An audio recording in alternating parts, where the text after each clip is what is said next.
We're waiting for Charles and Joseph. I'm here. I guess we're all here then, huh?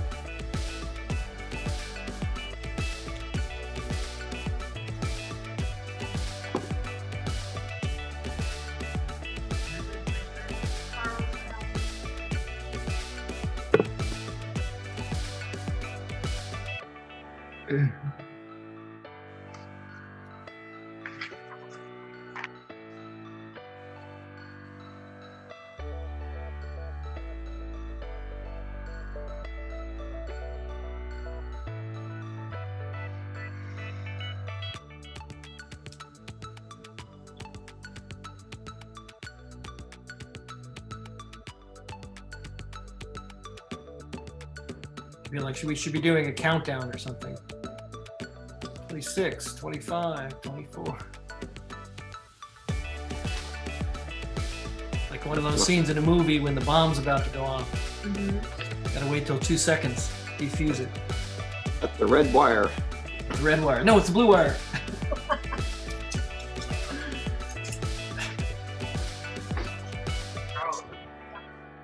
Was I the bomb in 2 seconds ticking away? It's the one. Yeah, you're a loose wire, Charles. Usually they call me a loose cannon.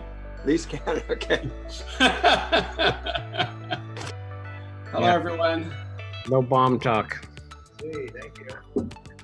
All right. Are you ready? Ready there? Yep. Okay, 15 seconds. We'll go 15 seconds. All right.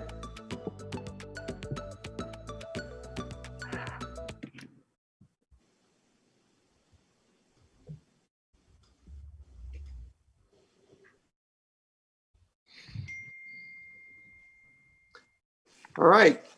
Hello, welcome to tonight's Design Review Commission meeting for Wednesday, September 2nd, 2020.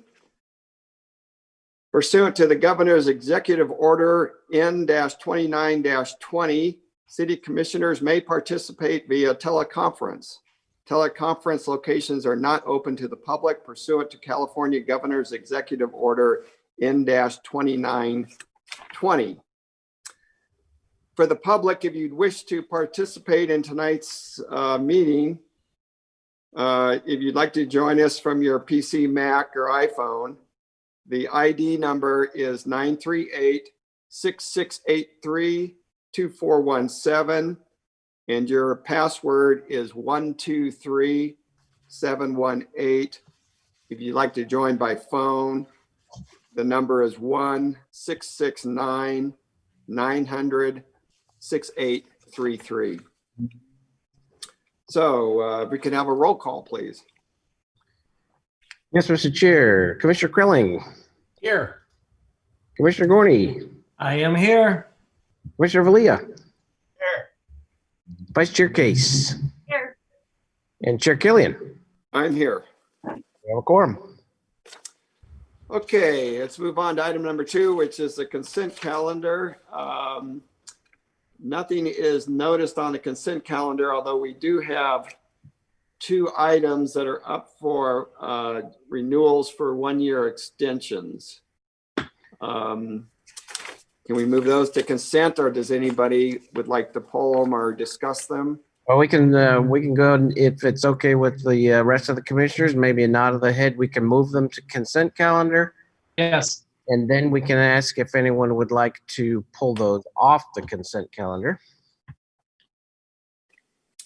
Okay, are we all okay on moving it to the consent calendar? Yes.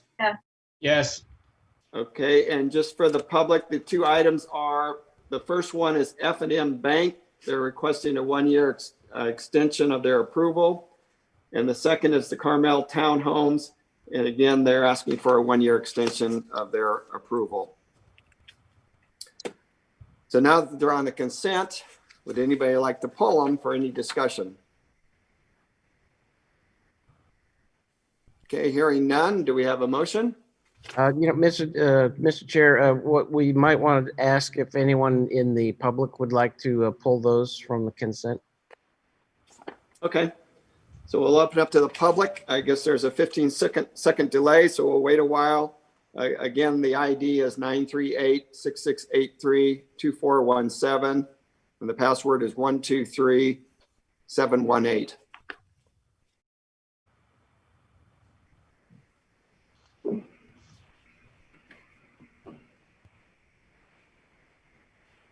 Christine, we're looking good.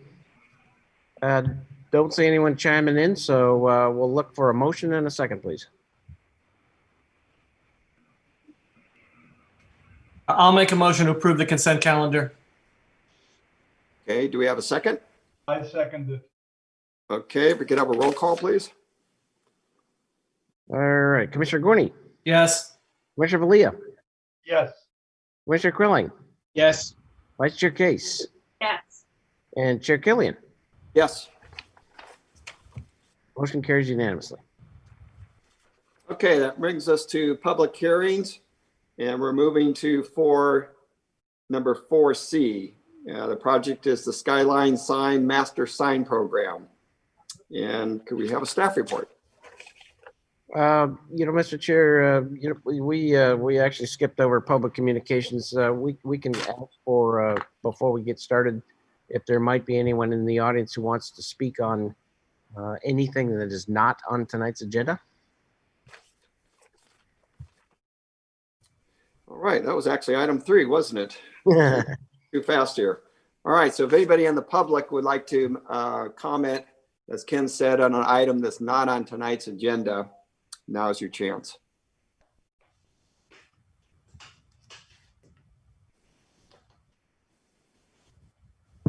Okay, we're not getting anyone chiming in, so All right, with that, I'm going to close the public communication for that portion and bring it back to 4C, again, the Skyline Sign Master Sign Program.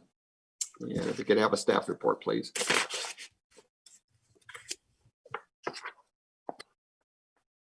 All right, thank you, commissioners. My name is Haley Crawford, Associate Planner here for the City of Walnut Creek. And tonight I will be presenting the Skyline Sign Master Sign Program and Sign Ordinance Exception Proposal. This is here tonight for a study session. It's application Y20-040. So the project location tonight is actually comprised of 4 sites, known as California Plaza, Mount Diablo Plaza, Walnut Creek Center, and Ignacio Center.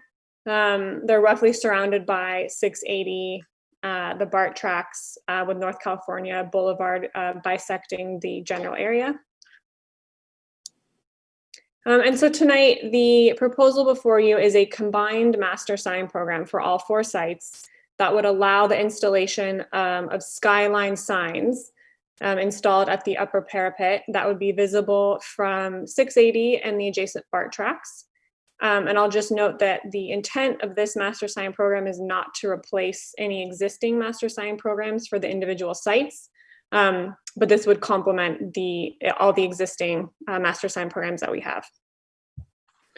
The project before you tonight does require sign ordinance exceptions, and I will go into detail on what these how these are played out in the master sign program, but just to give you an overview, the 3 exceptions are an exception to install a sign higher than 25 feet above grade, an exception to allow signage for businesses that don't have ground floor principal frontage, and an exception for a single business to exceed 200 square feet of total aggregate sign area. So in general, the regulations before you tonight for all sites, 1 upper level wall sign, or UW is how it's referred to in the sign program, would be allowed per building elevation with a max of 1 to 3 per building, depending on the building. And any business would be allowed these signs. And so that creates a situation where a business could be allowed multiple signs per building. The signs would be comprised of individual metal channel letters with a maximum letter height of 48 inches or 85% of the fascia height to which they would be mounted, whichever is less. And the logo would be permitted with a maximum height of 54 inches or 90% of the fascia height to which it was mounted. The letters are also being proposed as halo lit, internally face lit, or non-illuminated. And each sign would have a maximum sign area of 200 square feet. So I'll now kind of go site by site, and we can look at the different locations that are being proposed in the master sign program. But I'll just also remind you that the master sign program sets parameters for the number of signs, limits them to 1 per building elevation, and 1 to 3 per building. And so the potential locations that are shown for each site usually typically are shown more than would be permitted. They're shown as options. And so starting with California Plaza, the elevation details are shown here and a map of where the potential skyline signs would be permitted. And then this is a 3D image showing where those would be at the upper parapet levels. And again, the applicant has provided mock-ups showing what potential signs could be from key viewpoints. So from 680 or from the BART tracks where these are intended to be visible from.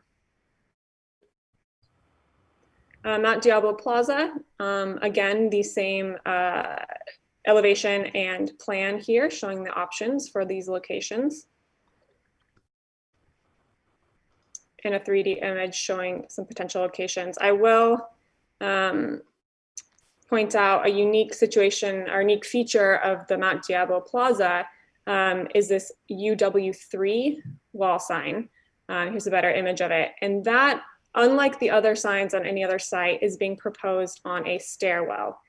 You can see it here in that image. And so one of the items specifically about this site that staff is looking for your feedback on is this sign in particular, since it's unique in its location. It has some unique parameters around it that would allow for a potential of a 54-inch logo stacked on top of a 4-foot letter height. So it has the potential to be quite a large sign. And it is also not technically on any floor area that belongs to any one business. It's on, again, a stairwell. And so that deviates from kind of the general intent of the sign ordinance. And so staff would be seeking general feedback on this sign, as well as, of course, all the signs before you tonight. And here's just some other images of the upper level wall signs for Mount Diablo Plaza. And then the Walnut Creek Center. Again, this is it's kind of a typical elevation and a plan. And here a 3D kind of showing where those sign options would be. And some mock-ups as well.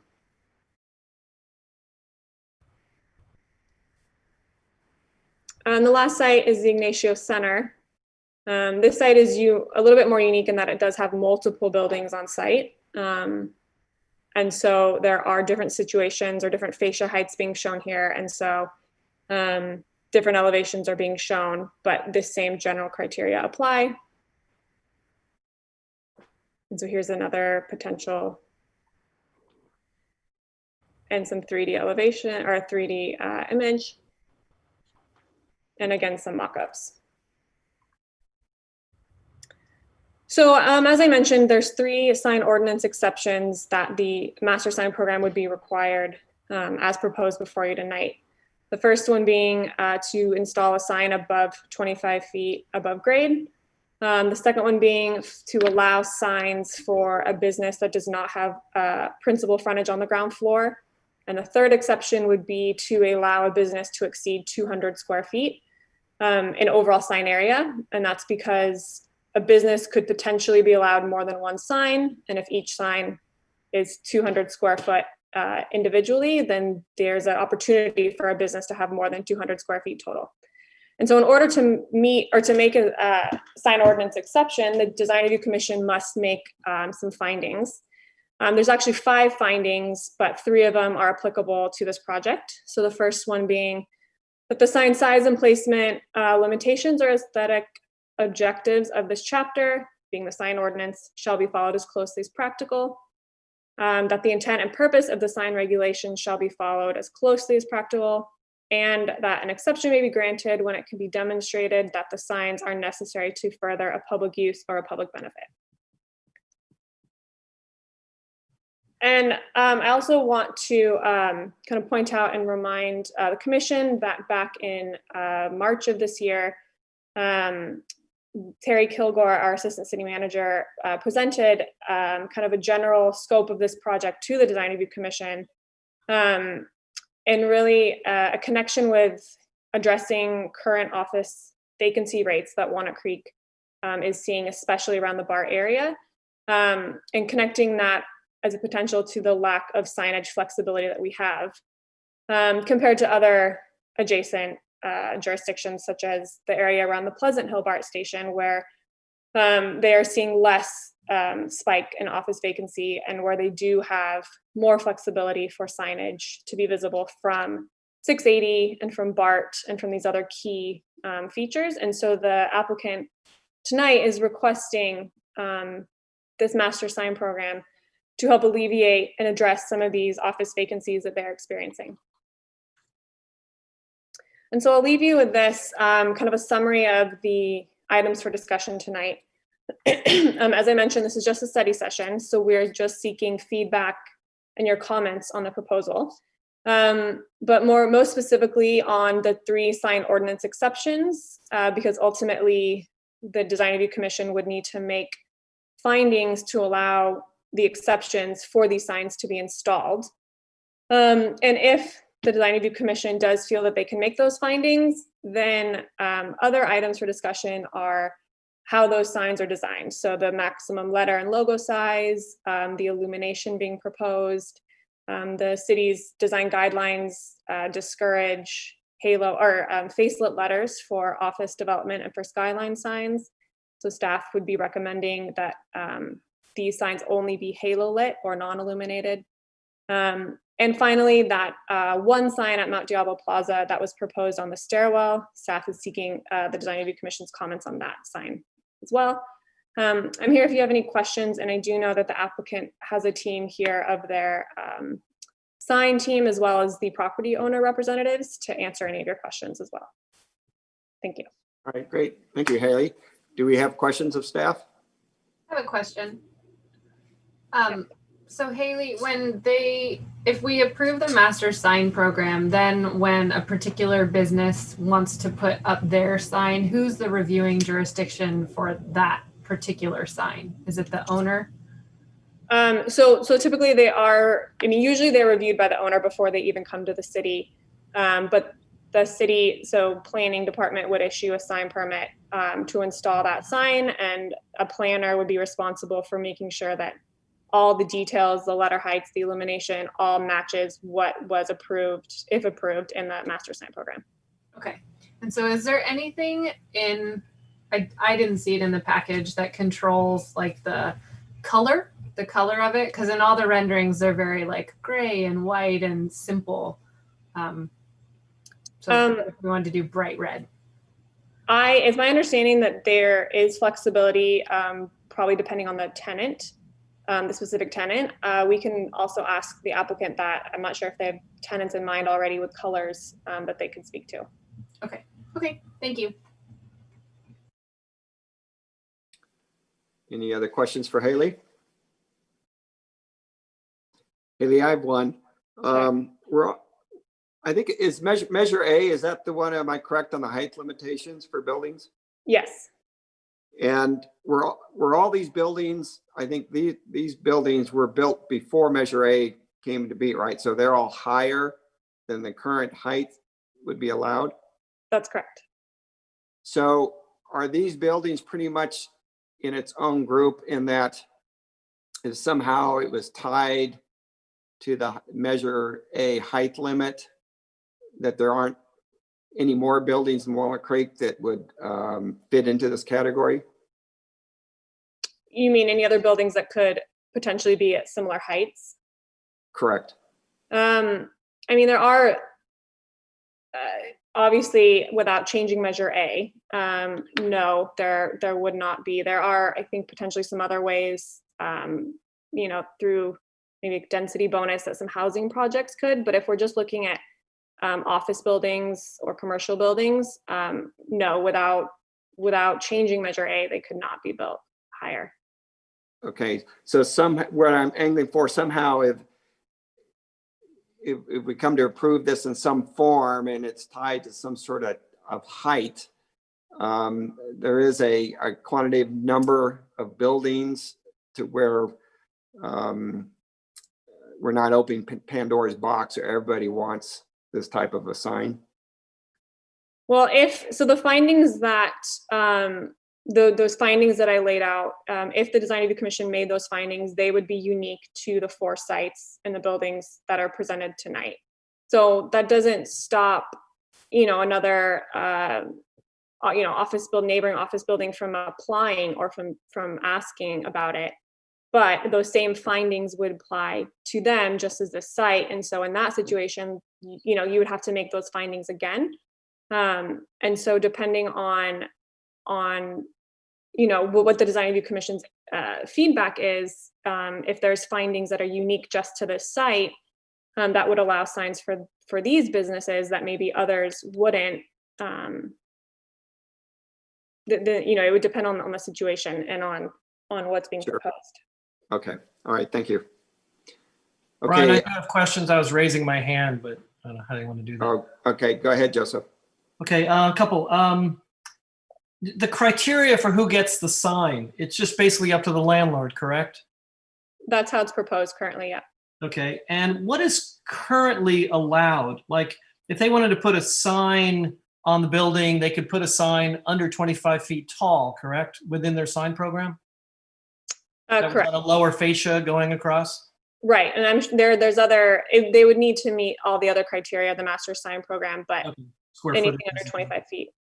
And in the current rule, doesn't if somebody comes in for a skyline sign, because we had a couple down by the new Safeway, do they have to occupy a certain percentage of the building or the entire floor or something like that? They must occupy the entire floor adjacent to which the sign is being proposed. And I believe there's a couple other criteria, but that's the main one. And that would no longer be true in this. It's just basically whoever the landlord wants to give it to, yes? Right, and I'll clarify that that's why the sign ordinance exception in this situation is required, whereas others that we have seen, most recently Grower Square was probably the most recent one that the commission's seen. In that situation, they did meet the criteria, and so it did not require a sign ordinance exception, but in this case, those businesses do not occupy the entire floor area, so they do require a sign ordinance exception. Okay. And then was there ever given any thought to like putting the building name up there instead of basically the business itself? So basically going to the X building as opposed to I'm going to the whatever it is, law firm building? Not that was ever presented to staff. I'm not sure if the applicant ever considered that. Okay, we'll ask them. Last question. You put up a chart that we had seen before about vacancy rates and cost per square foot for buildings in Walnut Creek. Wasn't there one that showed that Walnut Creek rents were higher per square foot than other areas of the Tri-Valley? I believe so. I'd have to go back and look at that presentation, but I believe that there was a chart that showed comparing vacancy rates with rental rates as well. And I believe we had higher rental rates. So, okay, which could be another reason for vacancies, but we'll get to that later. Okay, thank you. I've got some Haley, questions. I just want to confirm, you said the highest sign would be 4 feet? Or 85% of the fascia? The highest letter height allowed would be 4 feet. And for the logo, 95% of the fascia? 90% or 54 inches. Okay, got it. All right, Charles, I think you had a question. Yeah, and I'm using the Ignacio Center drawings or renderings as my questioning. So it's one upper wall sign per elevation or side of the building, and no more than 3 of those on the building, correct? Correct. Then secondarily, if they've put, tenant ABC on the top of one side, can they still put multiple, and maybe somebody asked, but can they still have multiple other signs at 25 feet or below? If it's permitted in their sign program. And so what's being proposed tonight wouldn't have any impact on what's already allowed. So if it's allowed currently, then yes, they would be allowed to have both. Okay, thinking about whether we might have a plastering of signs on the buildings, at varying different levels. And then the other thing is, and that when I look at like drawing 2.0 as an example, and kind of all the other drawings of the other buildings in this program, sometimes I see the proposed sign location kind of in the middle of the top. Sometimes I see it on the right-hand side, right aligned. Is this where the signs are going to be allowed to be, or under this program, can they sort of put it anywhere along the top they desire? The way that it's proposed currently is that it's anywhere along where they're highlighting it. So there is flexibility as currently proposed. But when you say anywhere along where they're highlighting it, if you look at for Ignacio Center 2.0 UW5, that's the one in the lower right-hand corner, they've got it over on the right, mostly on the right-hand side. Are you saying they can only put it somewhere within that band they've got in yellow, not far over to the left? That's how I've interpreted it. And I think it could be worth clarifying just to make sure that that is what the intent of these highlighted areas are. Okay, yeah, because I was just thinking about, do you want them all right aligned? Do you want them all in the center? Why would they be different? How do you make sure, when you have them up on all the different buildings and you're kind of a bit back, how does it look cohesive, or how does it make sense? And so if it's what we see here, at least we can look at it on all these drawings and go, okay, I see where they want to put these signs within those bands, and I can make sense of that. And then you find out later when all the signs are up, they're in completely different spots. And then you might go, oh, that's kind of weird. Yep, that's a good point. And then I think Casey brought up one of my biggest questions, and I'll just talk about it more during comments rather than being a question, is the kind of once the master sign program's approved and as they're going through and it's time for a new sign that's going to have a different company name and a different logo, who's involved in saying that's okay? So I have some thoughts on that. I'll share at comment time. Ryan, can I ask one follow-up question to what Charles was talking about? Go ahead, Joseph. If you look at page 6.0 on the same building, same set for Ignacio Center, I guess that is.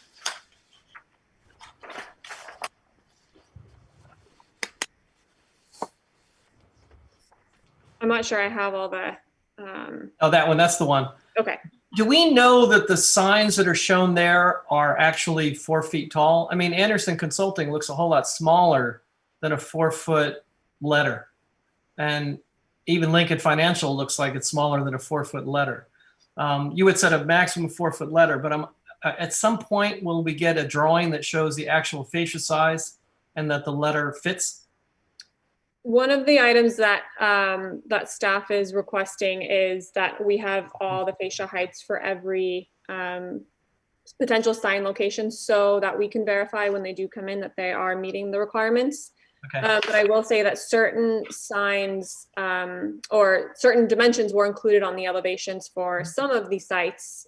So for instance, Ignacio Center, this detail shown on the screen right now, their fascia band is actually 4 feet. And so that's where the 85% kind of rule would come in. And so they actually would be only allowed a 3-foot max letter height or a 3-foot 4-inch max logo. So they, in some situations, they are smaller than the 4 feet.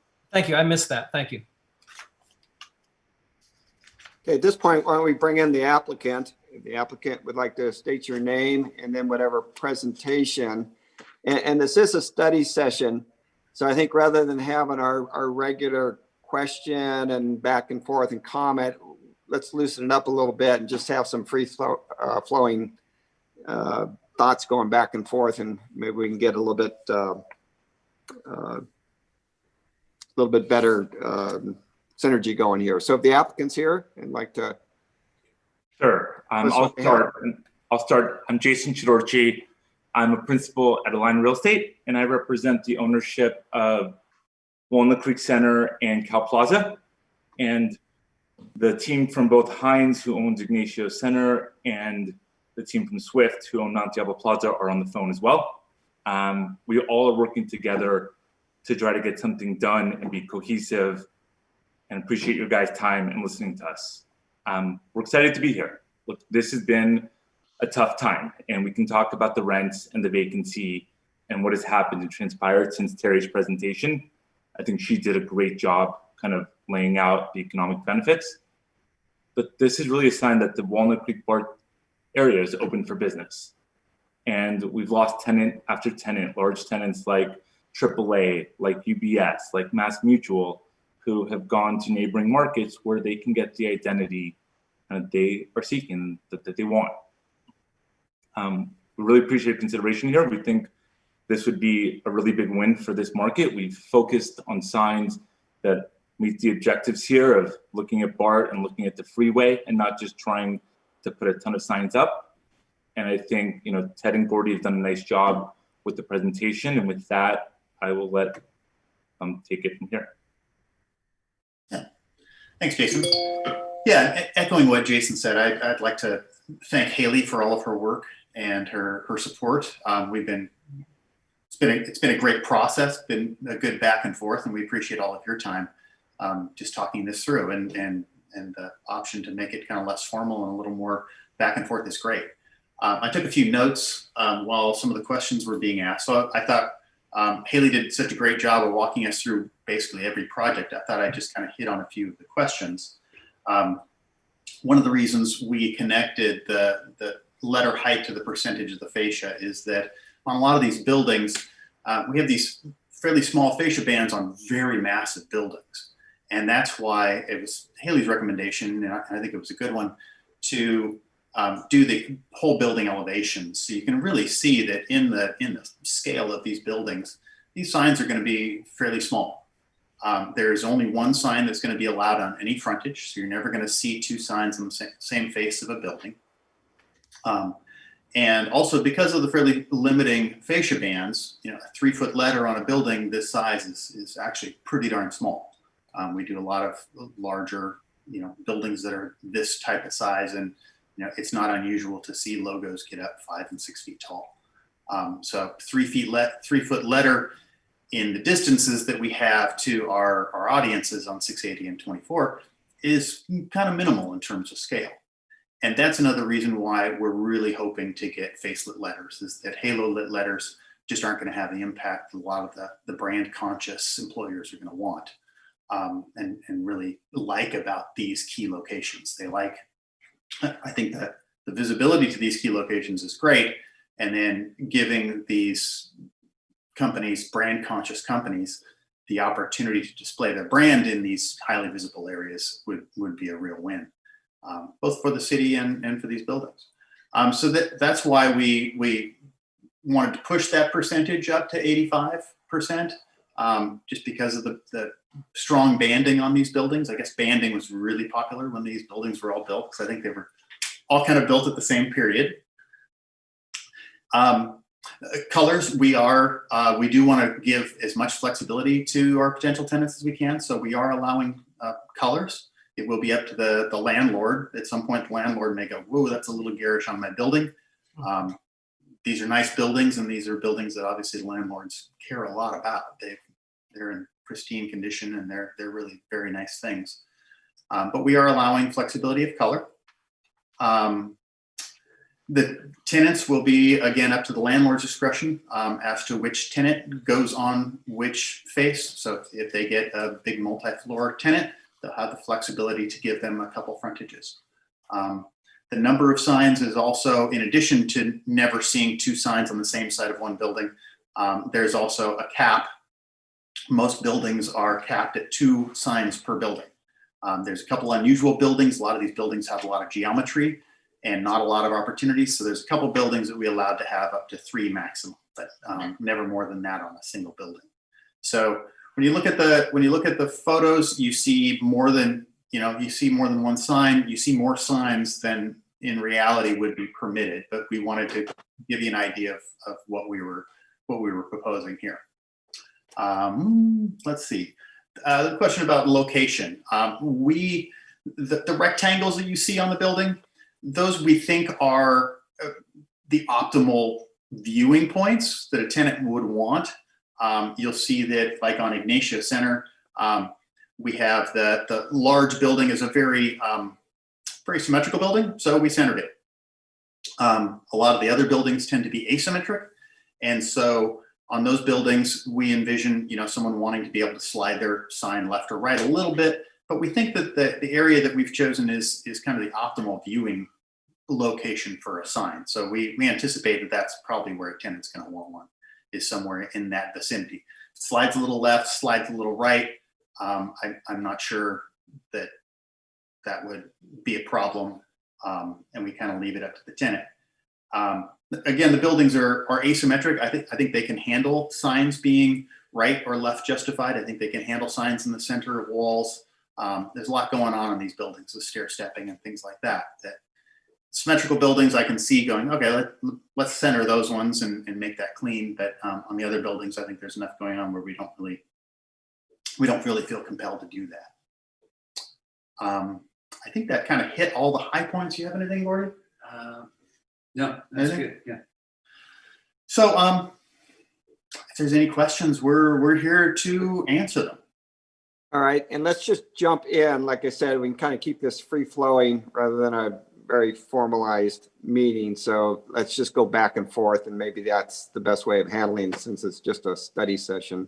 So let me just start. Is it fair to say that really these signs are really only to advertise to 680 and BART? It's really got nothing to do with the city of Walnut Creek as far as pedestrian finding, wayfinding, or how you get there. And it's going to be in its own class by itself for freeway and BART only. Is that a fair statement? Yeah, that's very fair. In fact, one of our earlier renditions, we had some signs that were a little more oriented towards Ignacio and some of the North California and North Main Street, and we worked with Haley, and Haley said, let's keep this focused on BART and 680. So that's what we did. So everything is really looking at views to those main audiences. So that might be another way to define it, that if you don't have a frontage that faces on 680 or the BART, then it wouldn't apply. Yeah. Is that would be a good justification.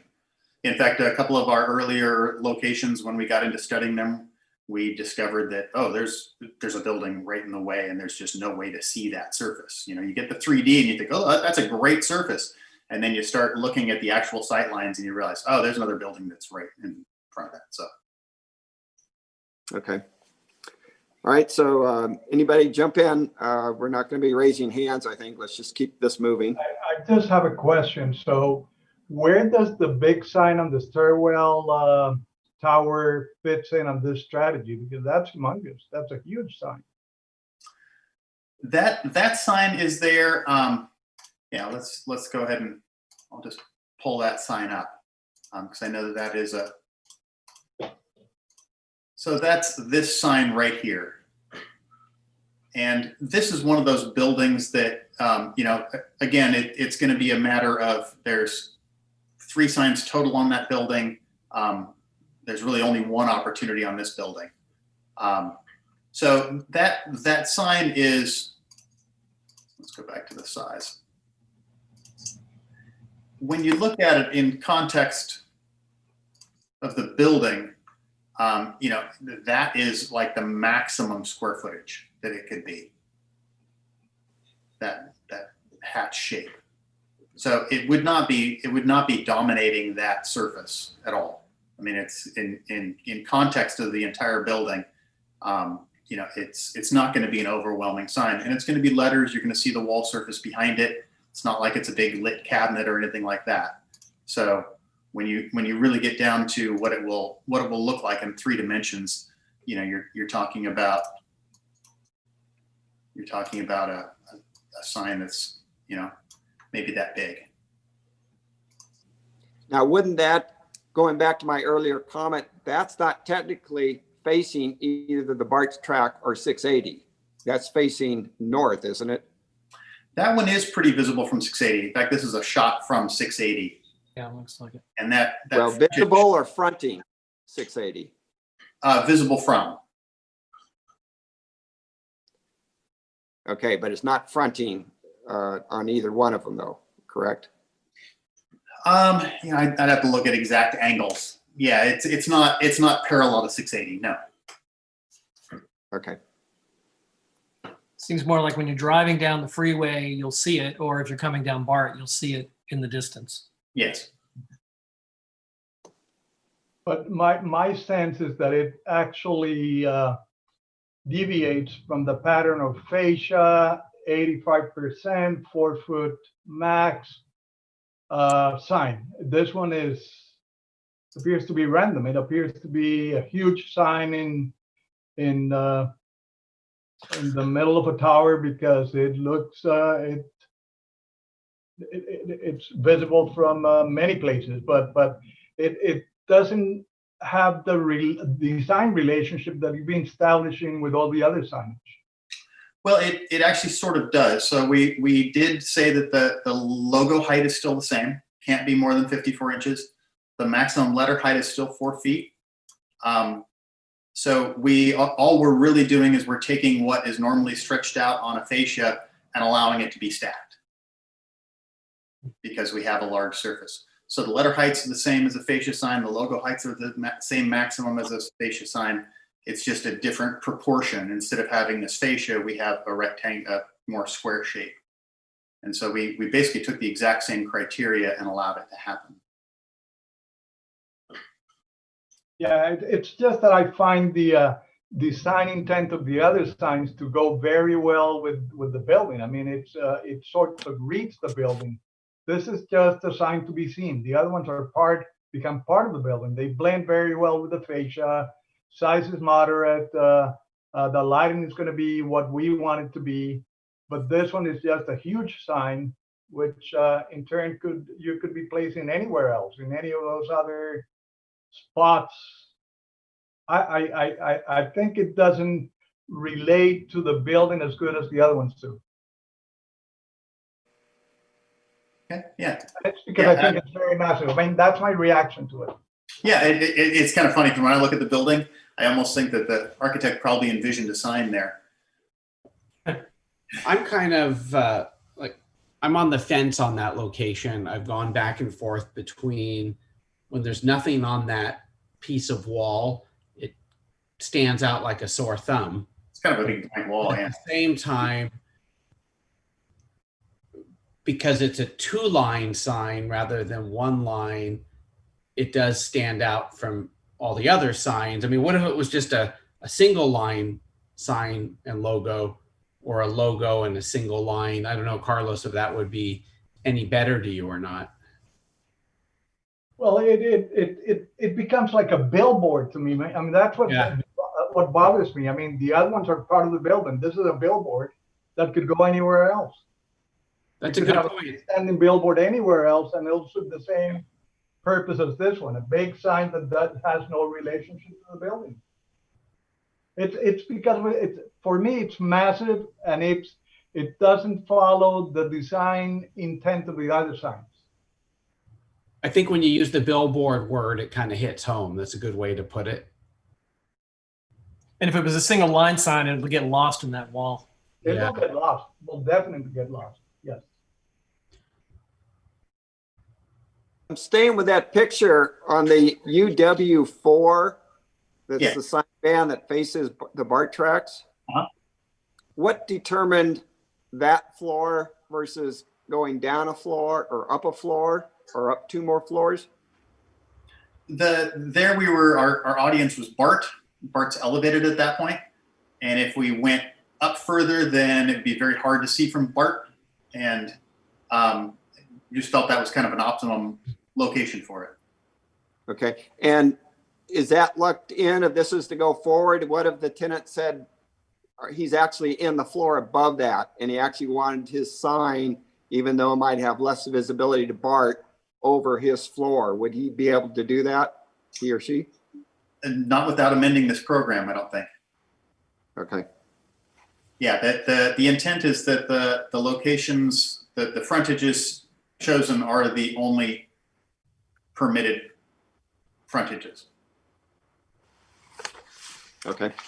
Hey, I got a question about that. You said that even though all those drawings we're seeing are black or white or silver, you're saying that the signs can be color, so you could do red letters up there or some other color depending on the user? Yes. Yeah. Just out of curiosity, what if there was a restriction on colors, that it couldn't be colors? Had to be metal or something else restricted? Would that not work as advertising on the building for the tenant is really the question. For some tenants, you know, Apple wouldn't care because they're primarily white. Tenants that have a little bit more consumer-based businesses. So, you know, the Googles of the world, the AAAs up the road, people that have, you know, their colors are sort of really connected to who they are. Yeah. Okay. Wouldn't be super excited about that. Yeah. And then lower on the building doesn't really work for most people because it really doesn't get the high advertising for the BART station and for BART, correct? Yeah, or from 680. 680, that, you know, height matters, getting up as high as we can. And is part of it that people can't find the building? I mean, is it like, I mean, I just have to ask if does putting the building name on there at all help? You look at, you know, John Muir and they got their logo up on the tower and no real signage. Is that just really, this is your building name doesn't work for this because you're really trying to get advertising for the users? Yeah, building name isn't going to appeal to a brand conscious tenant. Okay. You know, unless the building itself had just super cachet. Okay, got it. That works in some retail environments, those sorts of things where the retail center has cachet. But up the road by Treat, where there's the Treat Towers and the other buildings that have the colorful signs on the top, is that unincorporated Walnut Creek? Is that what that is? Or is that Pleasant Hill? Is that Pleasant Hill? That's Pleasant Hill. I think that's Pleasant Hill. Yeah. Well, Pleasant Hill Board, Ken Notter, Secretary to the Design Commission here. Yeah, that's unincorporated Walnut Creek. It is the county area. All that entire BART area is county area. Oh, okay. So that's why the signs were able to go up. Yeah, top building. I mean, okay. Was there any consideration putting this together on, as I understand that this is just a sign master program that's added to the existing sign master program already in place for these buildings.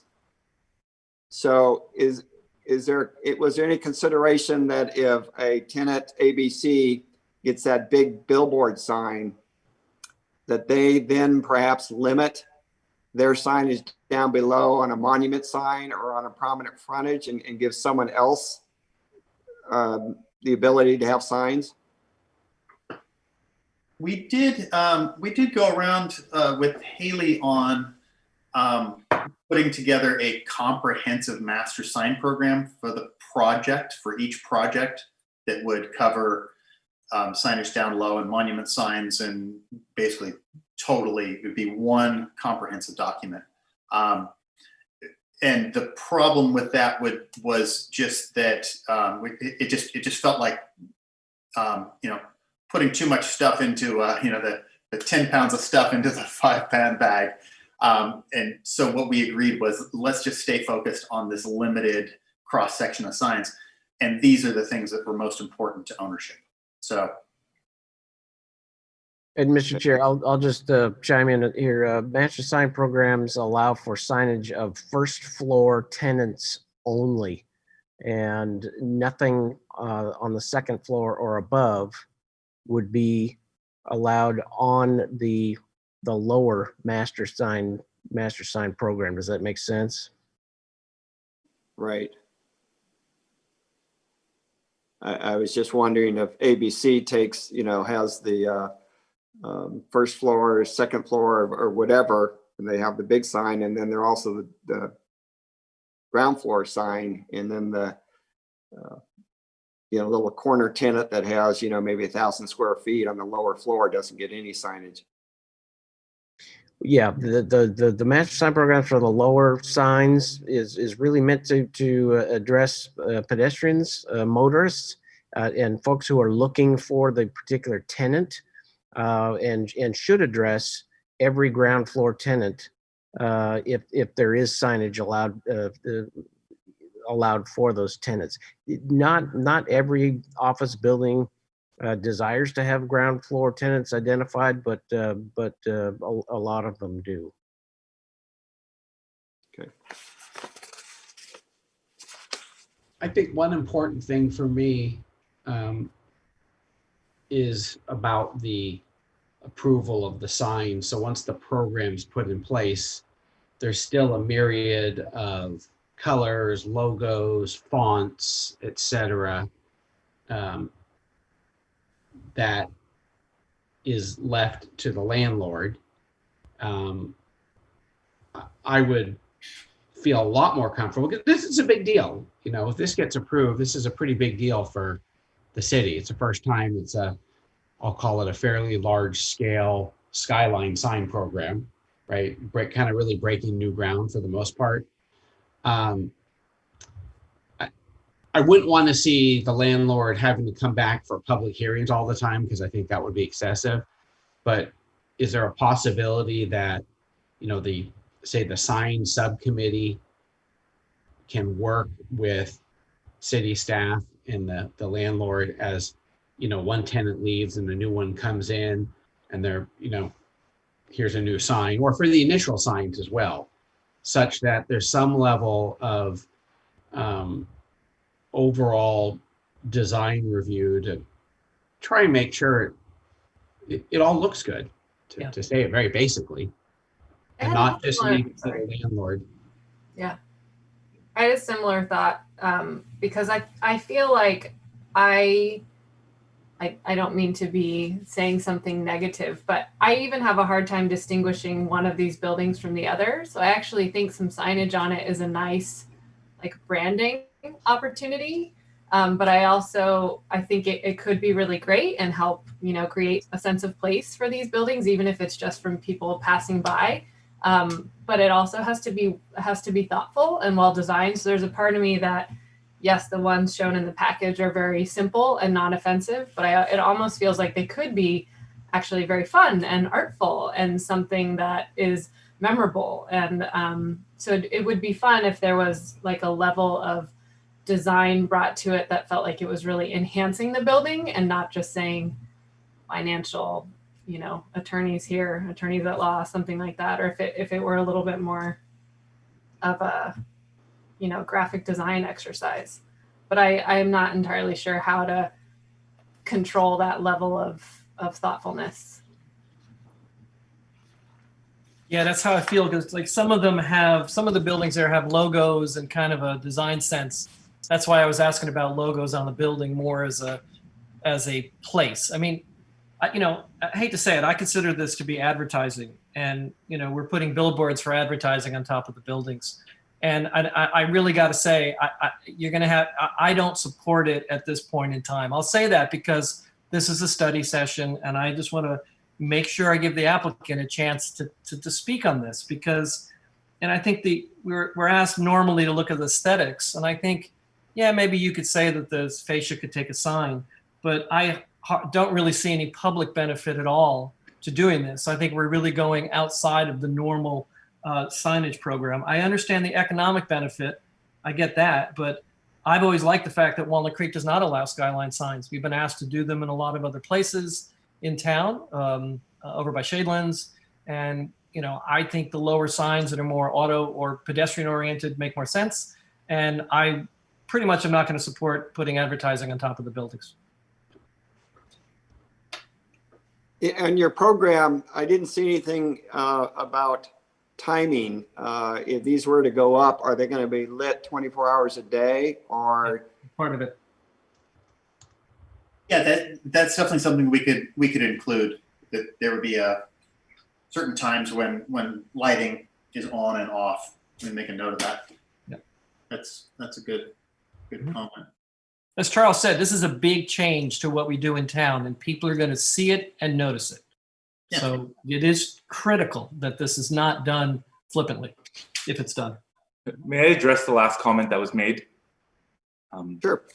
Look, I appreciate the comment about what the intentions are, but I will tell you that, especially the last 6 months, of our largest tenant at Cal Plaza downsized by 3/4.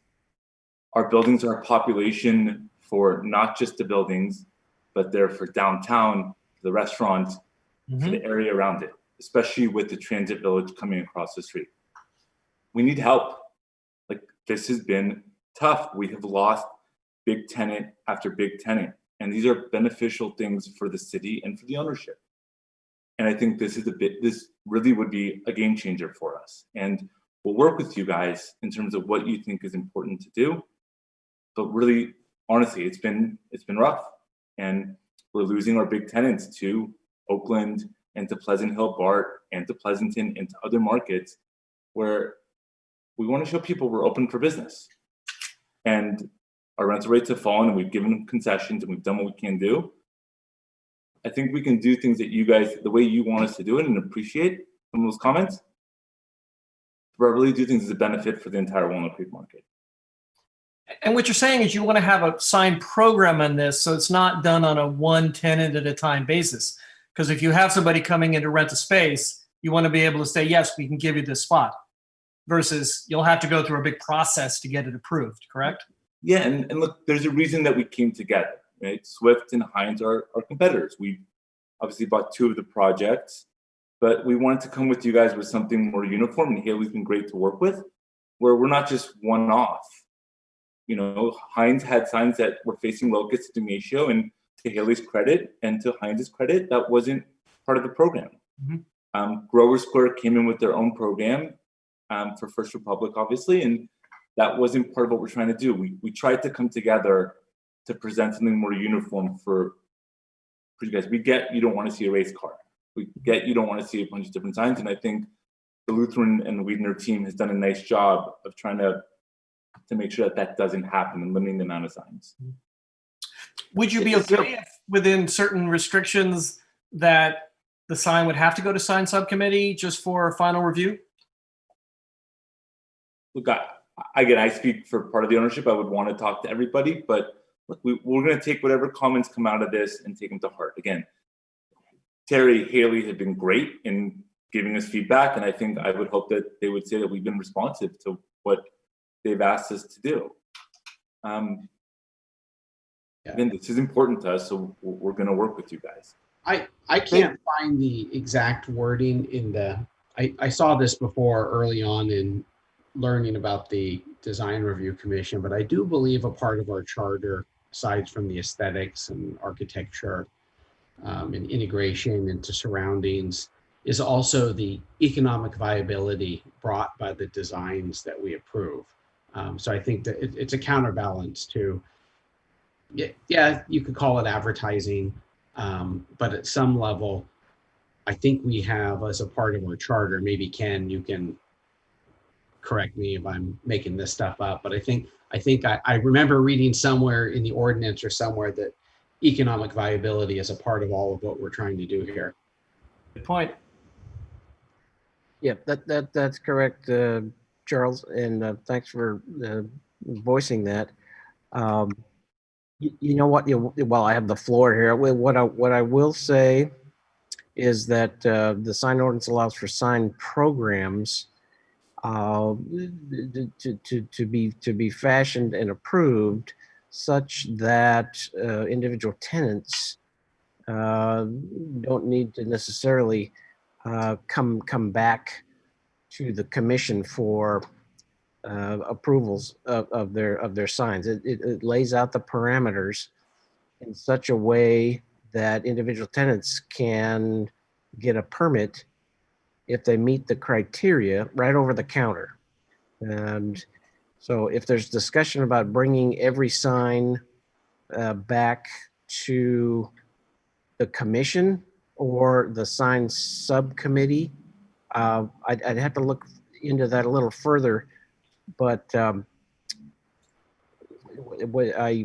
would almost prefer, and maybe we will have to think about this, is that we somehow set some parameters such that the tenants can feel comfortable, and the property owners and business owners can feel comfortable with knowing what they're going to get. In other words, if they don't really know what the parameters are, there may be just as much difficulty getting leases signed. In other words, I get it.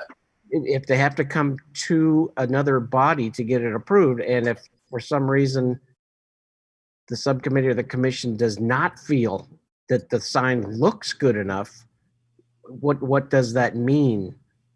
Can they appeal then at that point? And so these are all kinds of things. Also, the Design Review Commission, it does not look at individual tenant signs within shopping centers, for instance. However, we do. When we did Broadway Plaza, there were certain signs that were brought to staff, and Design Review was brought in to give a second look at some of them when they didn't quite fit the rules or there was a question. They did that on Broadway. They didn't go to sign subcommittee, but yeah, there was kind of a standing subcommittee just to give a nod. This is a very significant thing, so that's why I think we're asking.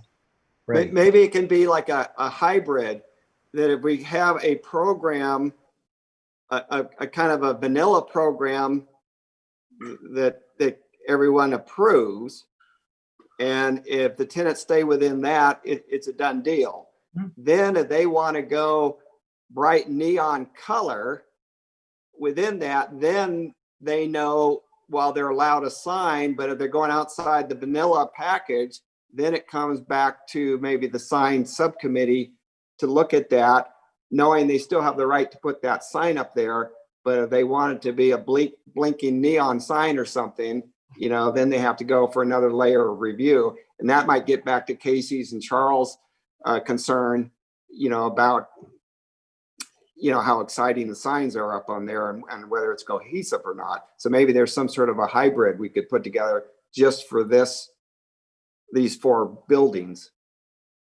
Yeah, that's something we could consider. One of the signs that comes to my mind regarding coloring and the logo and so forth is the BevMo sign on the tall building in Concord.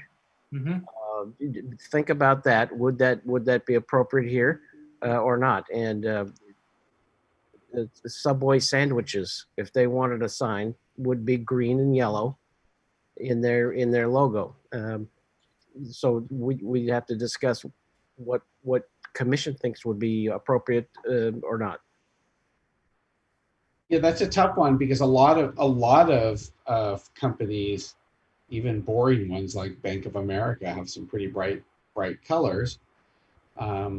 The flip side is, if you got a pretty good headquarters type presence from a big company like that, a BevMo or a Bank of America or whatever, or even a Subway sandwich, it is a statement about our city, I think, in a positive manner when people drive by going, oh my God, that's a pretty cool city. All these big companies want to be here.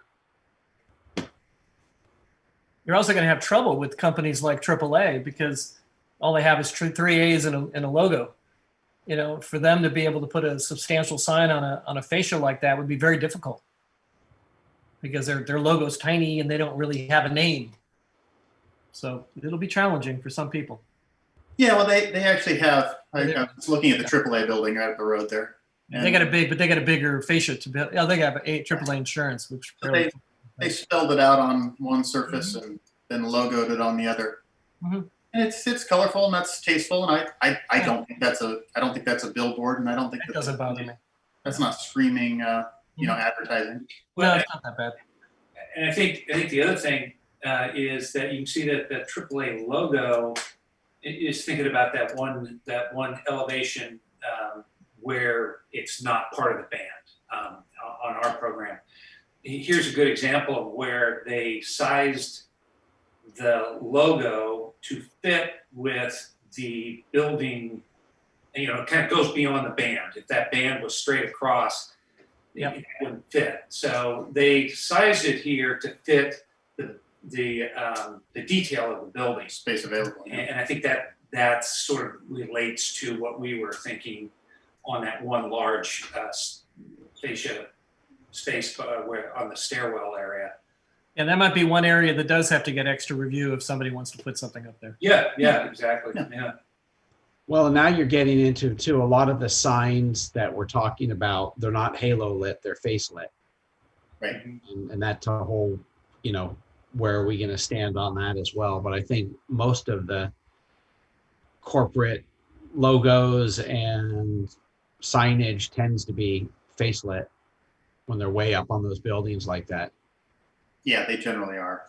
Yeah, we've actually done a lot of work in Oakland recently. A lot of new high rises going up there and so forth, and that's been kind of the standard is face lit.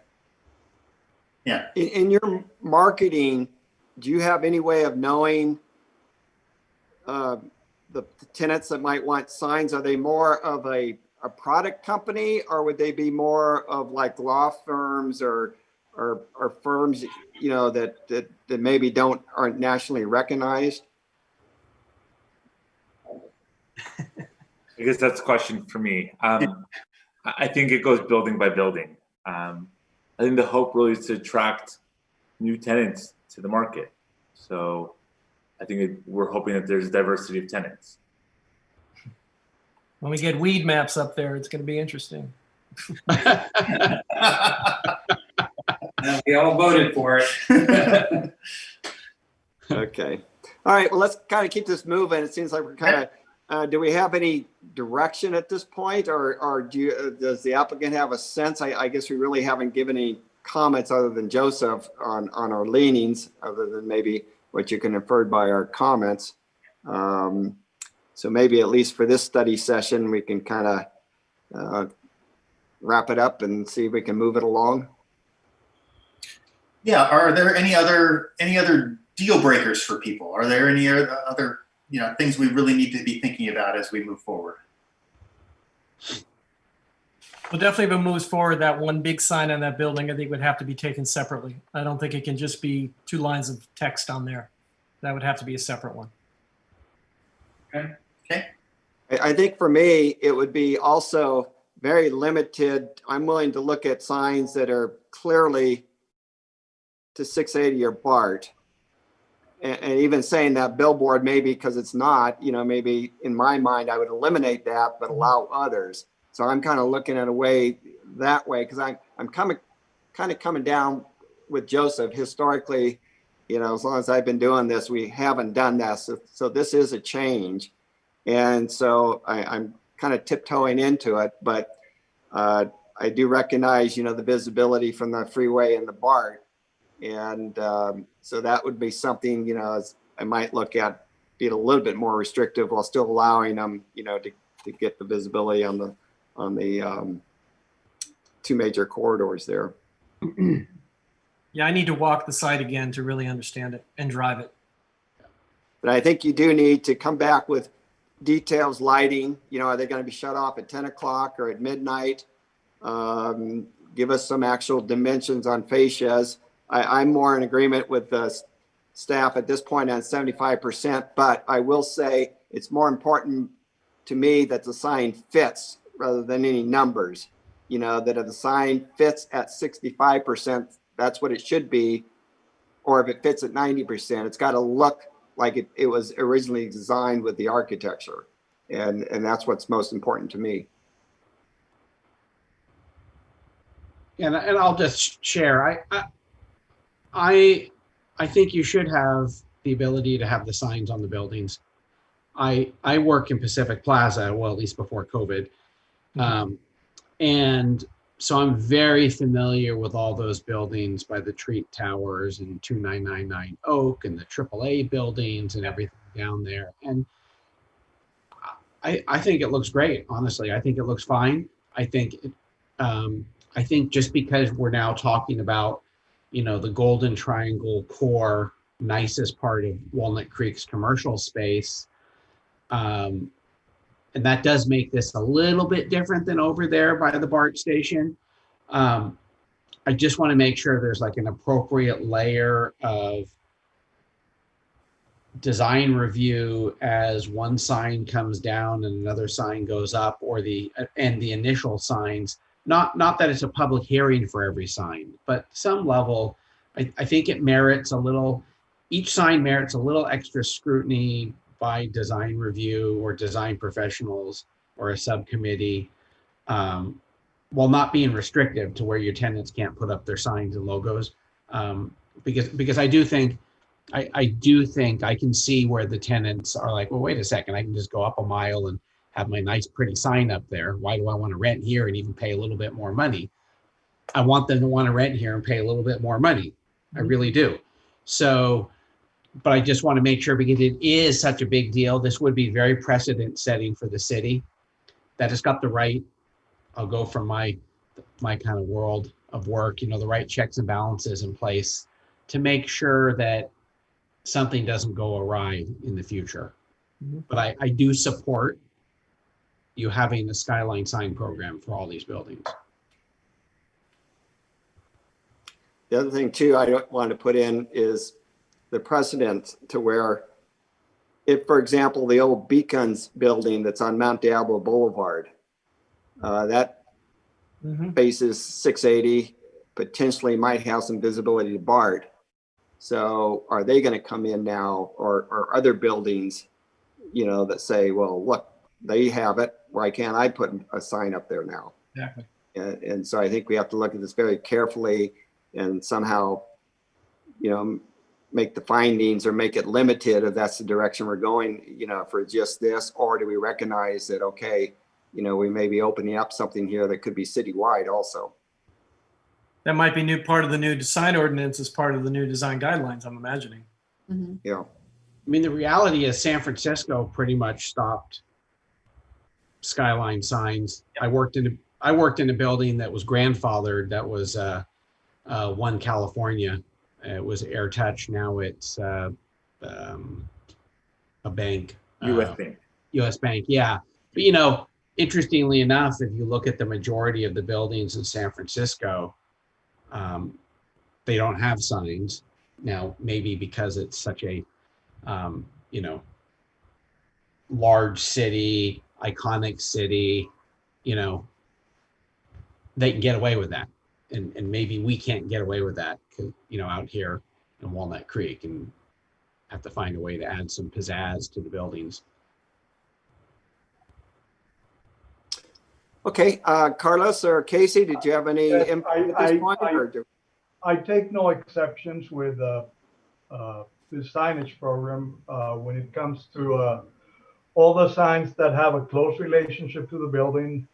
Tying the signage to the fascias appears to be fine at this moment. It needs more scrutiny. It needs to go, I hope, the hybrid idea that you mentioned before comes to fruition, because we would like to see how this develops. I take no exceptions to the sign not being symmetrical. I think it's important that the sign is at a visible location, and but having control over the size and the height and the proportion with the architectural elements, it should be a big component of this program. That's why I concur with everything that's been said about the fascia locations. That's why I think the billboard that is located on the tower is, I don't think that is part of the same program that relates the signs to the building.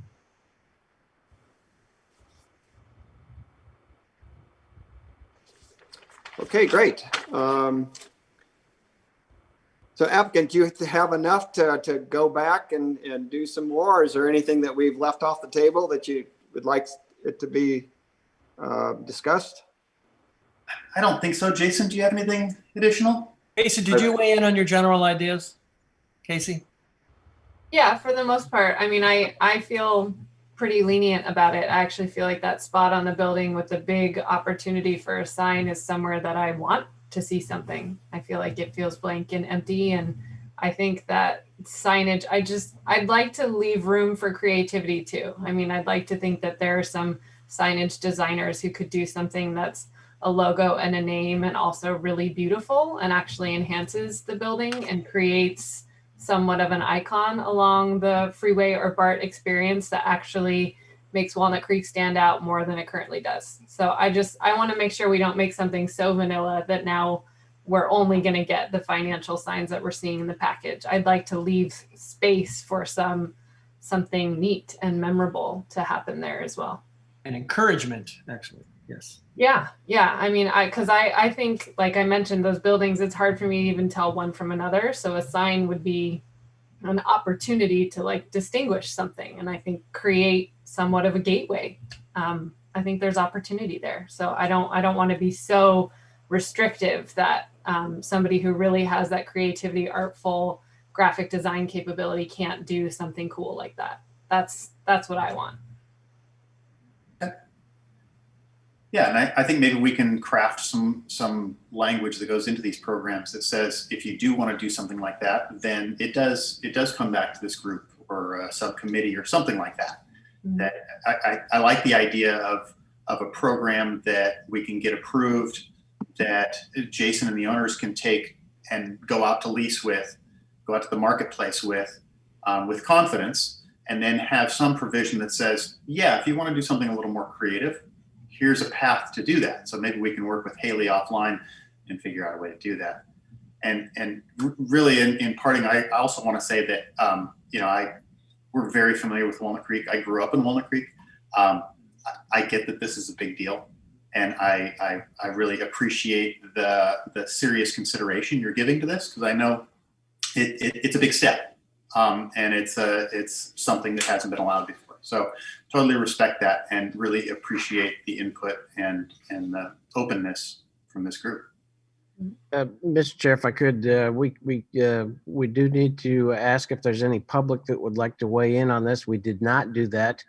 We need to open and close the public hearing. So maybe you can read off the numbers again for participation from anyone outside. Sure.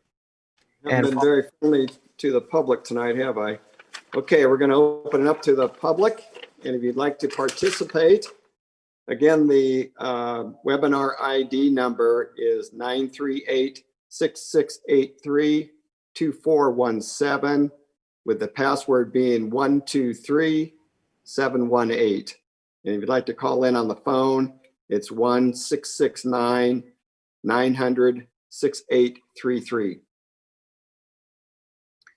And while we're waiting for anyone to chime in, Haley, did you have anything that you wanted to have the commissioners address tonight? Not that has already, I'll throw this up again, been discussed. I think we hit on the potential sign ordinance exceptions. There was discussion on the logo and letter size, illumination, and then that stairwell sign. So I have nothing else. Okay. Doesn't look like anyone's chiming in. So, Mr. Chair, we will need to close the public hearing. You'll need to do that, and then we can't take testimony from anyone else unless we open the public hearing back up. But that does not disallow the commissioners from making any final statements tonight. Sure. Okay, at this point, I'm going to close the public portion and just bring it back to the commission. Again, I think we've all had our comments, so unless anybody else would like to add something, I think probably the staff and the applicant has a pretty good direction. Does anyone else have any last comments? I agree with that the idea of something more artistic on the building would make sense, really encouraging that as opposed to just a line of advertising. But I still have not been convinced that I would support it at this point. Okay. And Mr. Chair, if I could I guess we will be bringing this back at some point for a final consideration. I guess be thinking about if you're inclined to support the program, the sign program that's proposed, be thinking about between now and then any findings that might be directed at these 4 properties that may exclude or prohibit other properties in town wanting to do the same kind of thing. Or it's up to you too.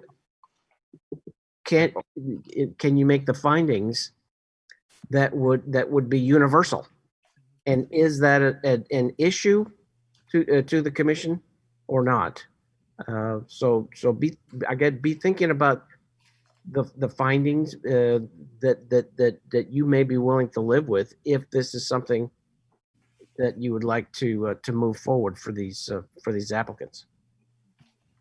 Okay. Mhm. Okay. With that, I think we've probably come to the end as much as we're going to get through tonight on this particular one. So, thank you to the applicant, and we look forward to you coming back with, I guess, a few more details and a little bit more polish on it. So with that, let's move on to the next project, which is item 4D. It's the 1501 North California mixed use. Before we go further, I have to recuse myself with because we're part of this project. So I'm going to step out. Casey, I guess you're going to take over for me. And with that, Casey, I'm going to hand it over to you and I'm going to say goodbye. All right. Thank you.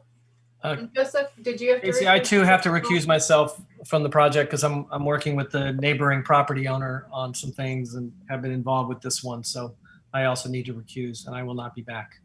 Okay. Have a good meeting. All right, good night. Okay, so we're going to move on to the 1501 North California mixed use building. So do we have a staff presentation? Yes, we do. Good evening. My name is Alan Carrion, Associate Planner, and I'm presenting the project item 4D, and I'm going to start sharing my screen at this time.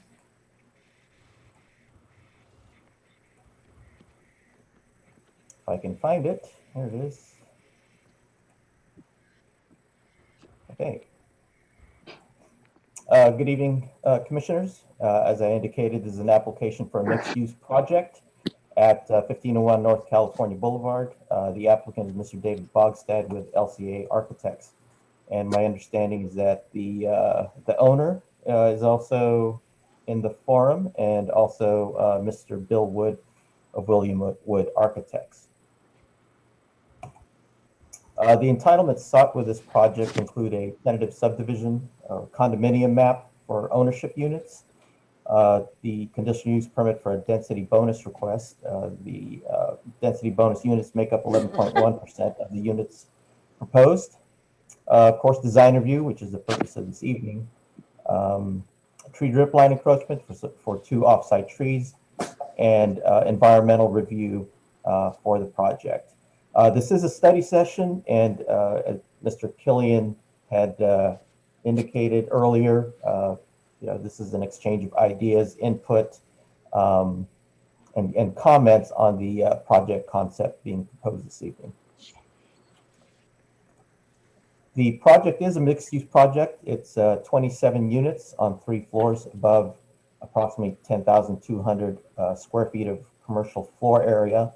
The retail area or retail portion of the ground floor will be oriented towards North California, whereas the office portion would front Bonanza Street. Of those 27 units, 3 are proposed as affordable rate under the and subject to density bonus provisions. The project has below grade parking facilities. It has a common area terrace on the podium level. It also has a private roof deck for the sole use of one of the units. And the project would include frontage improvements along 3 frontages. This is a project site. It's about, we'll call it about 18,000 square feet. The frontage improvements would occur here on Shuey Avenue, Bonanza Street, and this is North California. The project concept is put forth as shown on the screen right now. Here's the ground floor here and the 3 levels of residential above. Taking a look at an aerial of the property, we can see Shuey, Bonanza, and North California. Project site is highlighted by the white dots. And we got some adjoining properties here, residential in nature, or residential at this current moment.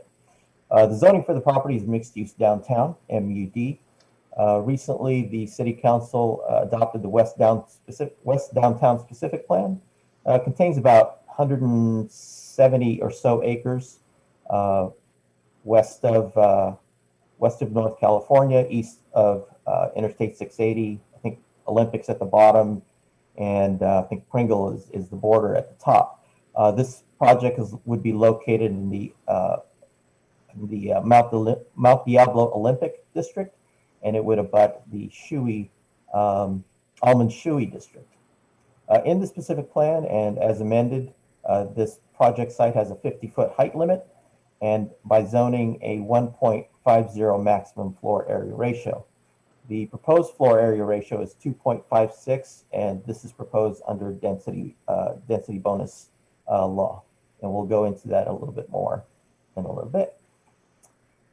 This image here shows the height relationships, or the allowable heights. Project site is right here in blue, which is a 50-foot height limit. And as you can see, that adjoining residential property would have a 25-foot height limit.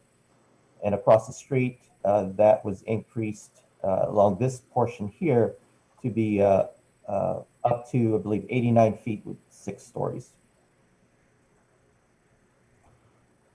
Just some existing photos of the site. This is looking southbound on California. We have the existing building on site here, and we can see the trees that are on the adjoining property. And we swing around, looking northwest. We have the King's Jewelers, I think, Relax the Back Store, and a real estate office. So that's about 6,500 square feet that would be demolished. Swinging around to Bonanza, looking at the southwest corner of the property here, we can see that office building and beyond the duplex zone property. And finally, this image here, see the more of the parking lot and the driveway where you saw in that area where the vehicles were parked behind that residence.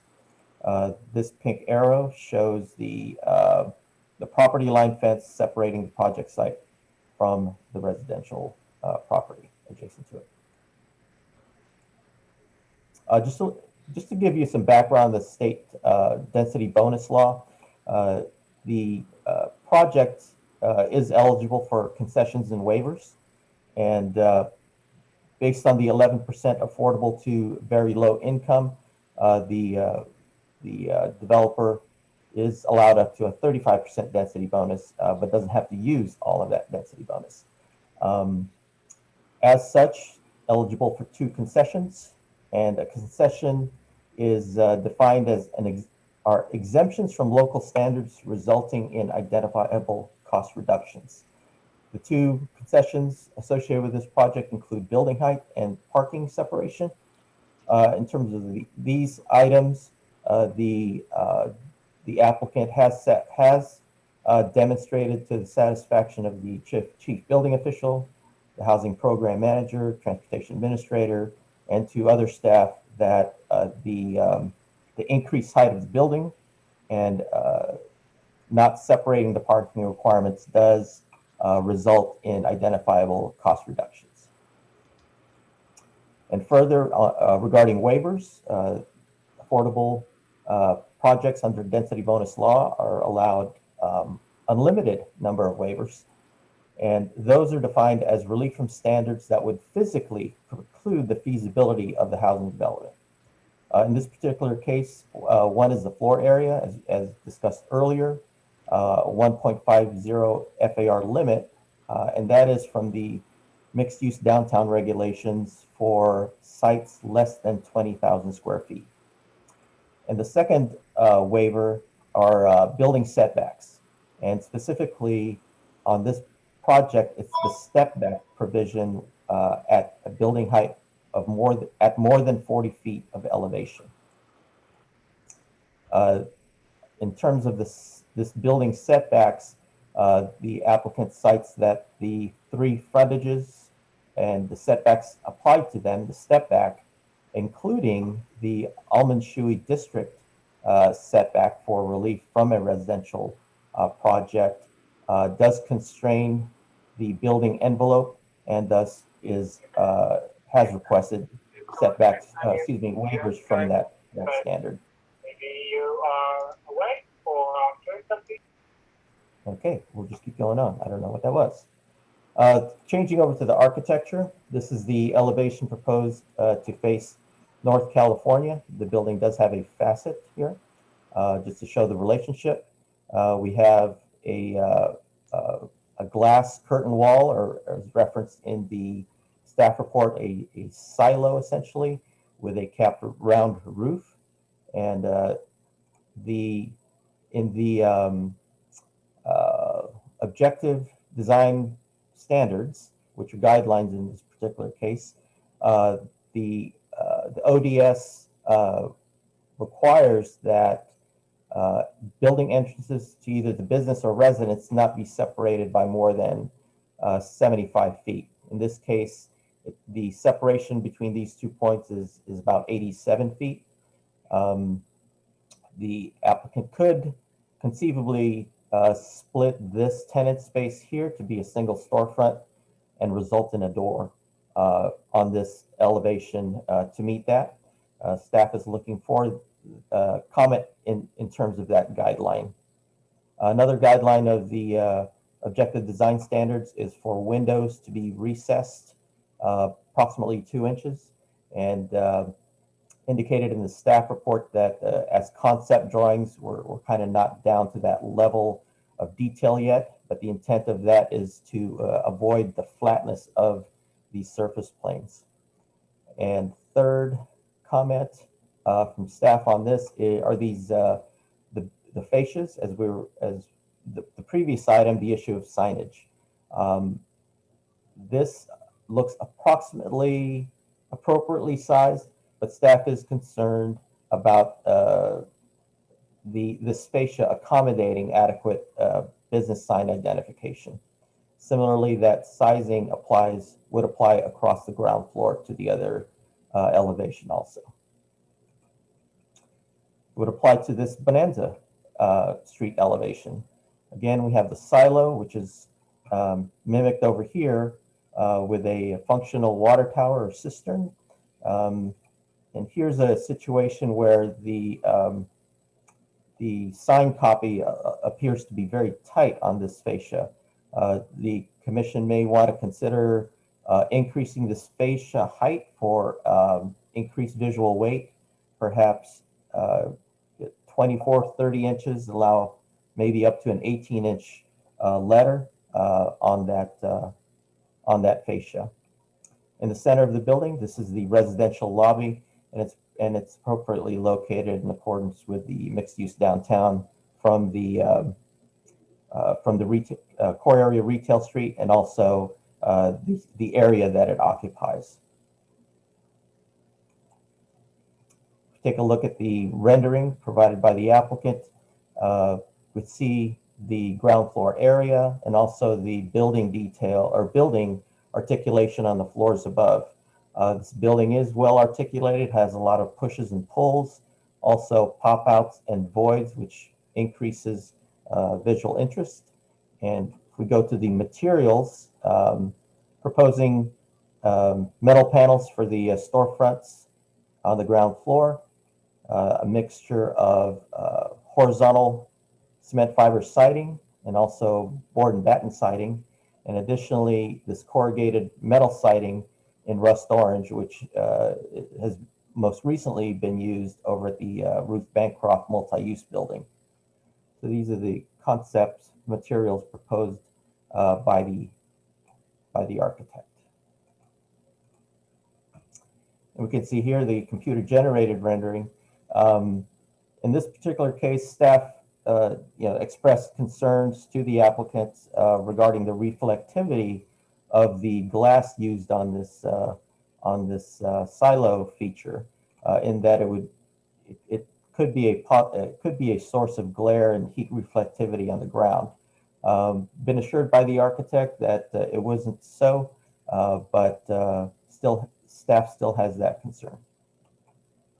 And again, the issue with the potential fascia heights on the storefronts. Swinging over to the Shuey Avenue elevation, this is what staff referred to as the service and utility side.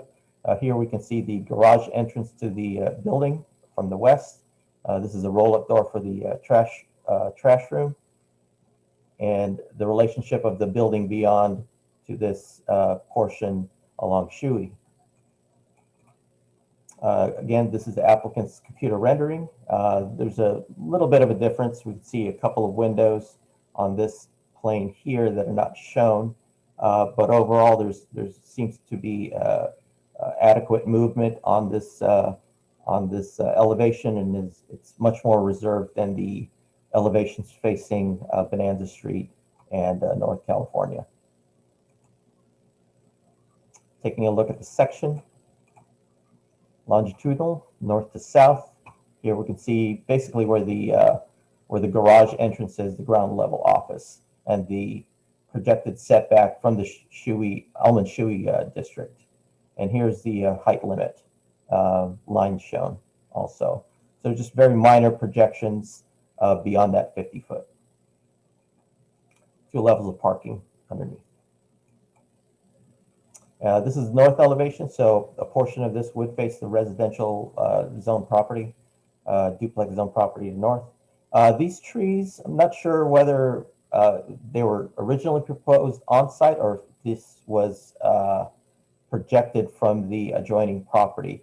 Perhaps the applicant could clarify that. But here we see a roof terrace for one of the units as outdoor space. And here are other balconies. So this would be the common area terrace here at this level. And in section, just to show that. Turning to the ground level landscape plan. The project would be subject to providing full frontage improvements along the 3 streets, street trees, bicycle racks, etc. The applicant is proposing a couple of slab paver materials along the frontage. Staff had subsequent meeting with engineering, and we appreciate the developer's offer for the paving, but the engineering department would probably recommend that it go plain concrete or a colored concrete. If the applicant chooses to install those pavers, then any utilities coming through that would need to excavate the sidewalk or whatever in the right of way, that the ownership would be responsible for repairing those surfaces. The project would include, however, some pervious pavers along the front of the building due to complying with C3 requirements. Staff does support use of these pavers, perhaps to highlight the entrance to the corner of the building and the residential lobby. So perhaps it could come out to the corner or just a band out to the sidewalk, thereby limiting the amount of pavers to be used. This is the Terrace Landscaping. There's a common area for 27 units. Here we have a private deck for this unit, so this would be the common area. And staff did take a look at all of the balconies and terraces for each individual unit, and they do comply with the objective design standards. Also found on this first level of the residential portion are the affordable units. They would include a studio here, a 1-bedroom, and a 2-bedroom unit.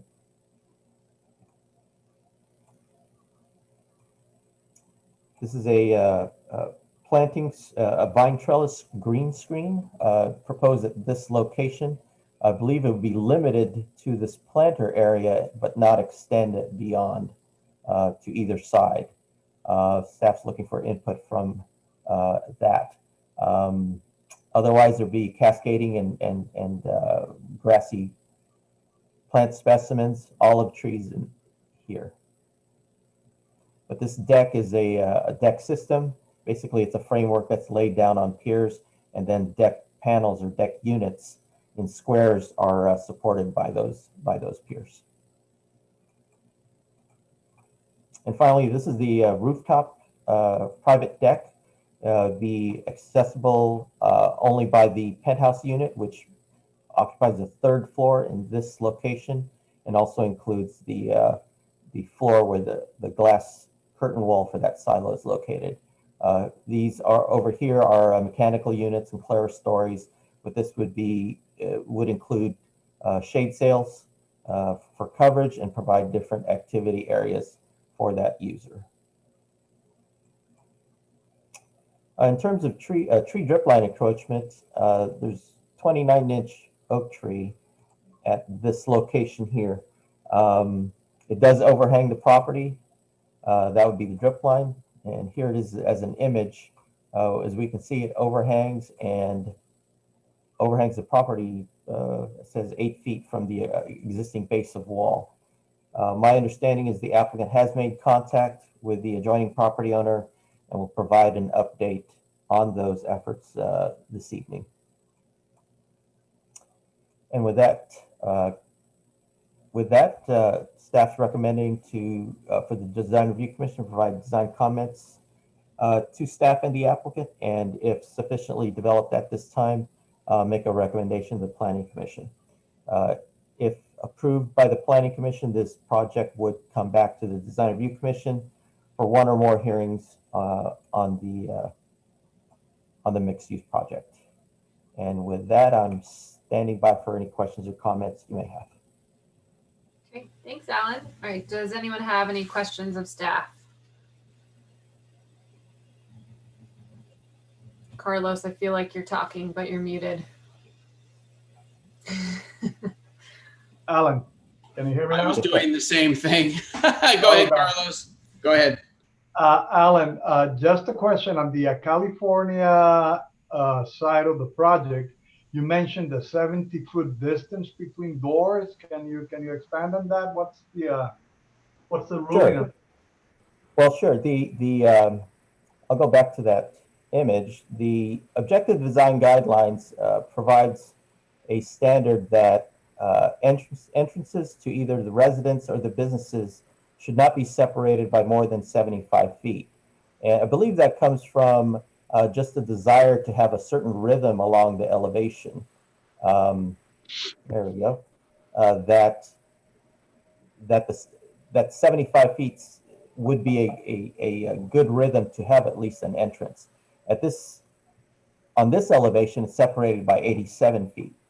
So a 12-foot difference. Staff believes that's relatively minor, but the applicant should probably think about perhaps putting an egress door or something like that on this elevation. But it's an item that's in the objective design standards and would stand as a guideline for this project this evening. I got it. So you're saying on the bay you just pointed to, I mean, a door will actually put him in compliance with that regulation or with that standard? And I'll just jump in. The objective design standards that we worked on, and Casey's familiar with these too, is that they were done in response to the SB 330 that came out of Sacramento that allows for multifamily projects if they meet certain objective design standards, which we had to develop, that they could basically would skirt the design review process altogether. And so we had to think of minimum requirements of objective standards that would apply to all multifamily projects. So that was one that we came up with. We didn't want, we had a concern that the developers were going to come in with projects that had bare blank walls for 75 feet and nothing else. And it was our minimum standard that we said every, what is it, Alan, 75 feet, every 75 feet, at least you have to put in something that breaks up a solid blank wall. So that was the impetus for that. But those objective design standards that we put together applies to every multifamily project unless it goes through a design review process, which we're doing this evening. Okay, so they don't necessarily need to meet those standards, but they are guidelines at this point for any multifamily developer. Did that make any sense? Yes, it does, Ken. So if I interpret what you're saying, I mean, the spirit of the 75 is met here because it's not a blank wall. I mean, you have openings.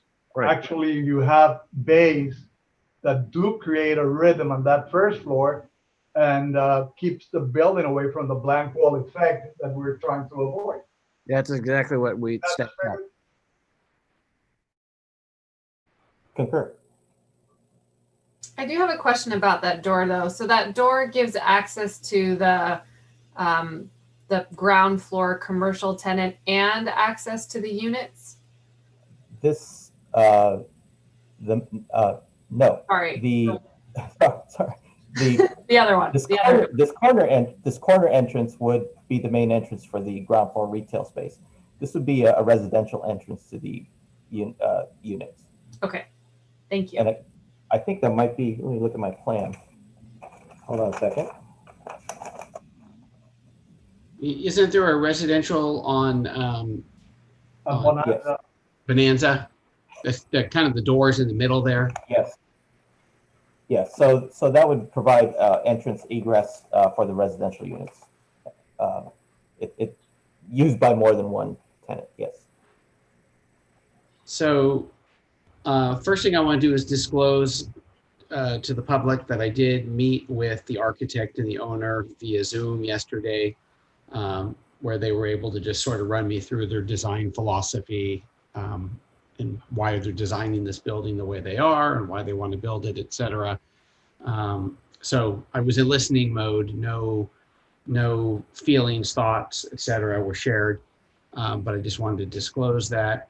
I have a couple questions. First one is for the low income units. I thought I read that, they're not to be really clustered in any one location in a building like this. And it looks like all three are on the first floor. And is that going to work within the spirit of the, the ordinance around all that? So the plans were reviewed by our housing program manager, and being that they're differently sized as a studio, 1 bedroom and 2 bedroom, that was deemed acceptable by the housing division. Okay. And then was engineering's objection to all the pavers, which actually I really like seeing all the pavers out there. Was it really just from the city doesn't want to be responsible for paying for the, repair, upkeep and dealing with, if PG&E's got to come through or do something, that the building owner has to take care of that? Is that the only real concern that I'm hearing? It tends to be a maintenance issue for the ownership. Concrete is a lot easier to replace rather than spec pavers that may not be available anymore. So there's a, if the applicant chooses to do pavers, then that's going to be on them to maintain and replace.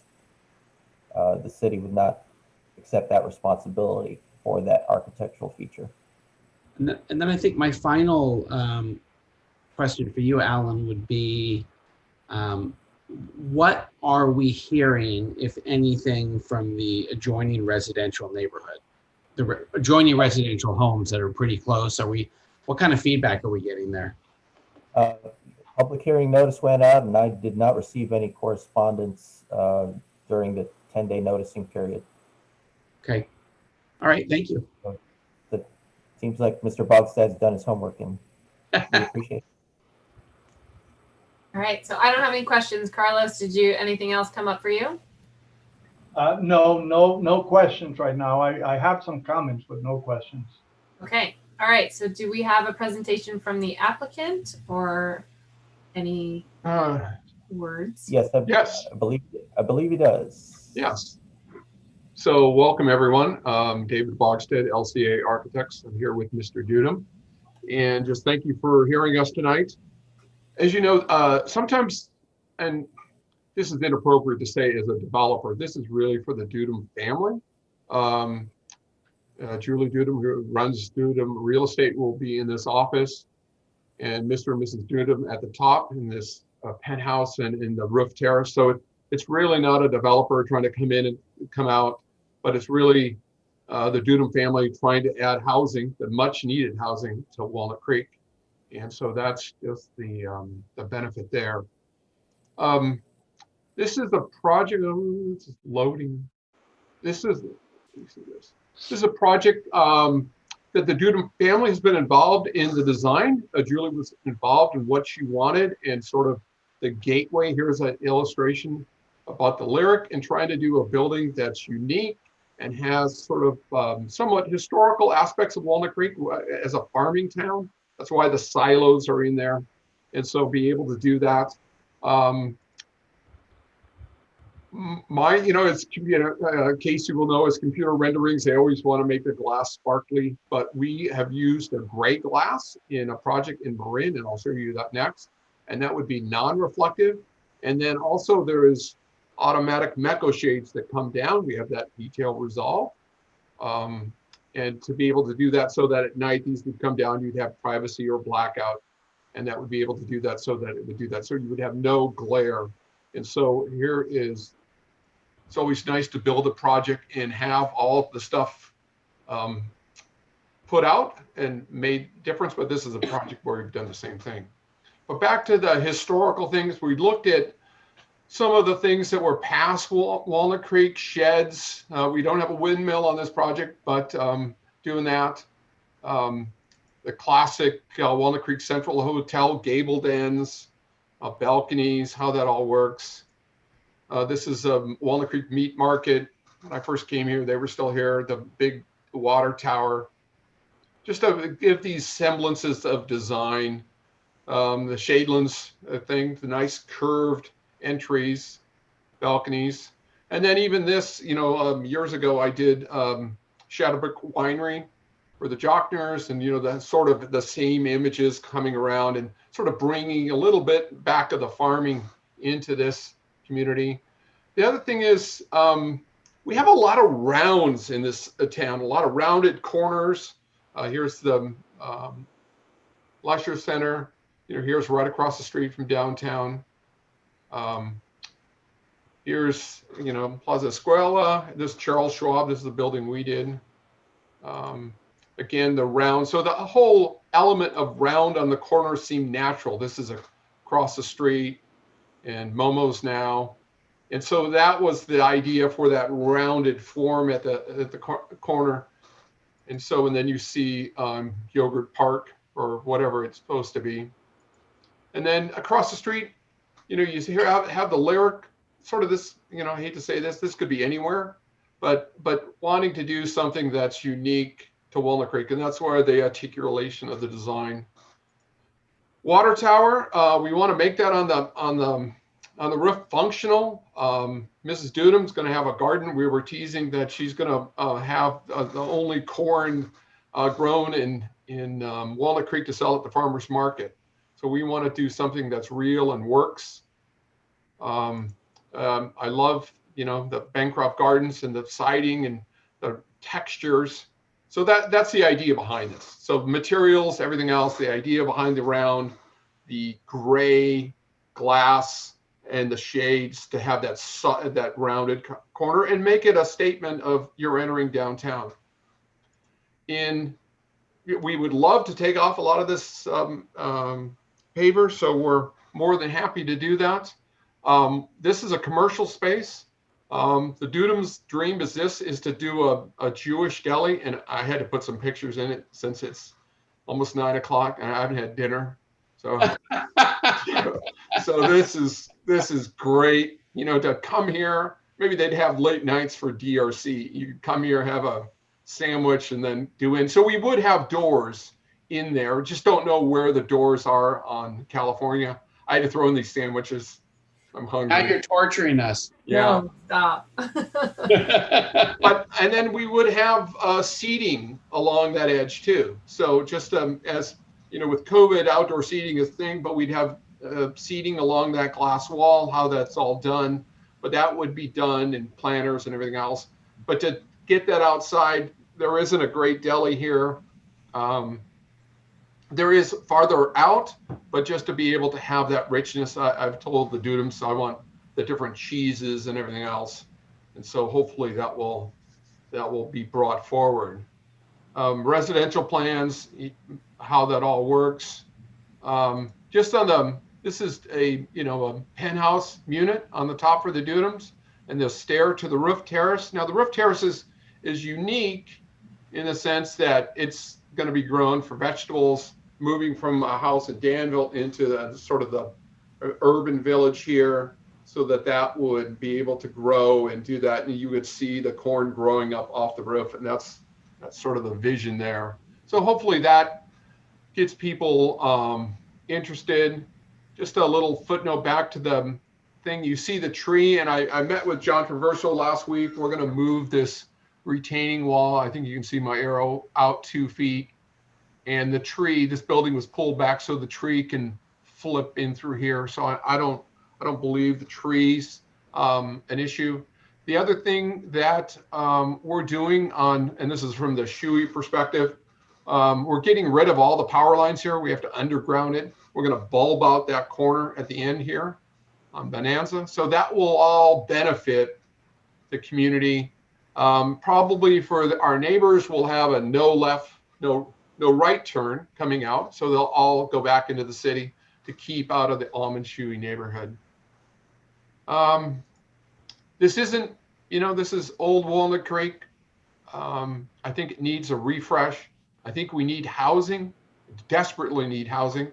And people are desperately wanting to move to Walnut Creek now out of the city. And so that's the idea. So I'm just looking forward to your comments. Would like to just push this forward. And so any feedback is much appreciated. Okay, great. Thank you. We'll start with you, Charles. Do you have any questions for the applicant?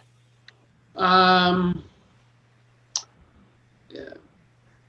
think I heard you say you'd be happy to not have the pavers, but are you really opposed to not doing the pavers? No, I think in some areas, like the entrance, I think that's important. I think the entrance of the lobby, but if you do it all over, I think it got too much.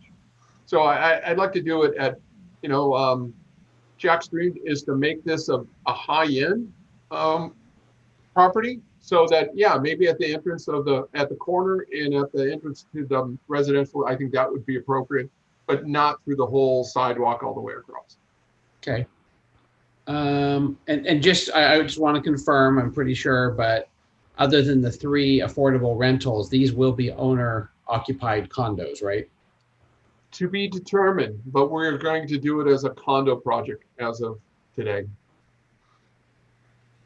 Okay. It may be rental. It is, in this economy, as I think all Mr. Dunham owns many restaurants. You have to have flexibility. Yeah, I was going to say I was sort of applauding the idea of condominiums because we have so many apartments in Walnut Creek. You know, obviously a condominium in this building is not going to be an inexpensive condominium, but on the same time, right over there at the Lyric, I've toured it, looked at the models, seen what the rents are. Most of the new apartment buildings in Walnut Creek are not inexpensive either. So, you know, I for one would love to see it as condominiums. That's not my choice. That's not a design aesthetic, but I was kind of excited at that prospect that somebody could actually own a nice little piece of the downtown.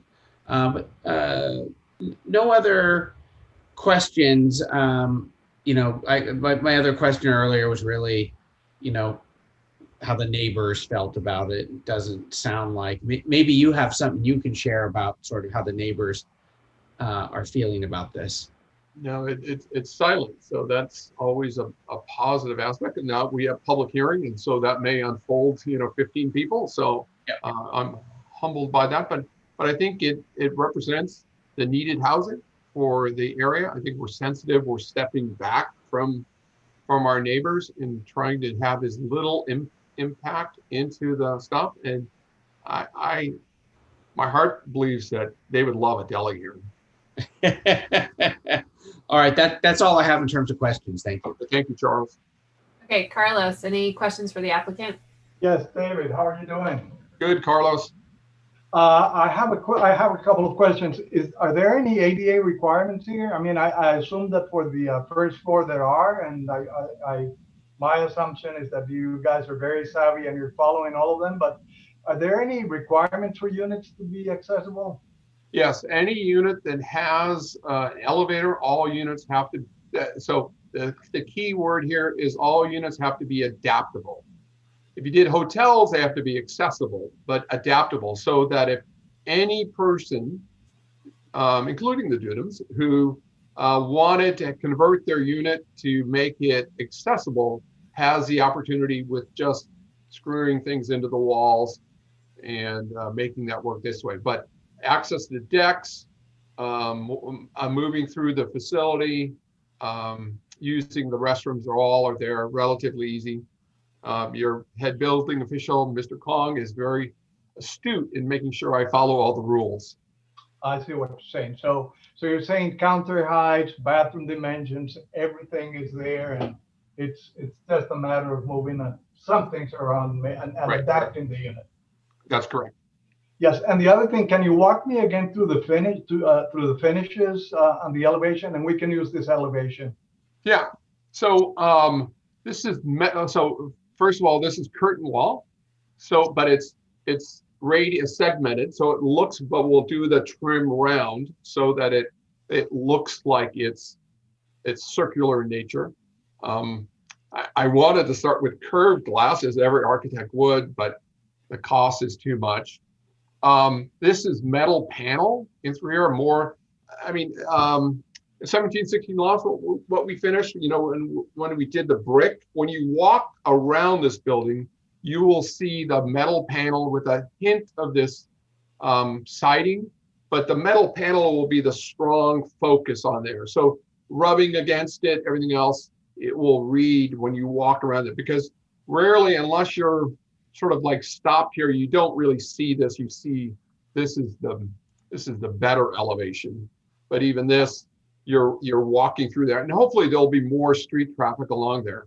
And then going back to this, we have this is board and bat siding, and then horizontal siding, just to give some other play in the materials. And then in the background, we did, and let me just scroll down here, we did this metal siding to give it a little bit more texture. So the textural aspects of this building are lively as it goes through there. So that's the idea. And then on the tops, we'd have, you know, metal roof. So you really, you know, we'd have them at such a peak, you'd be able to see that. So standing seam. So you see that barn vernacular.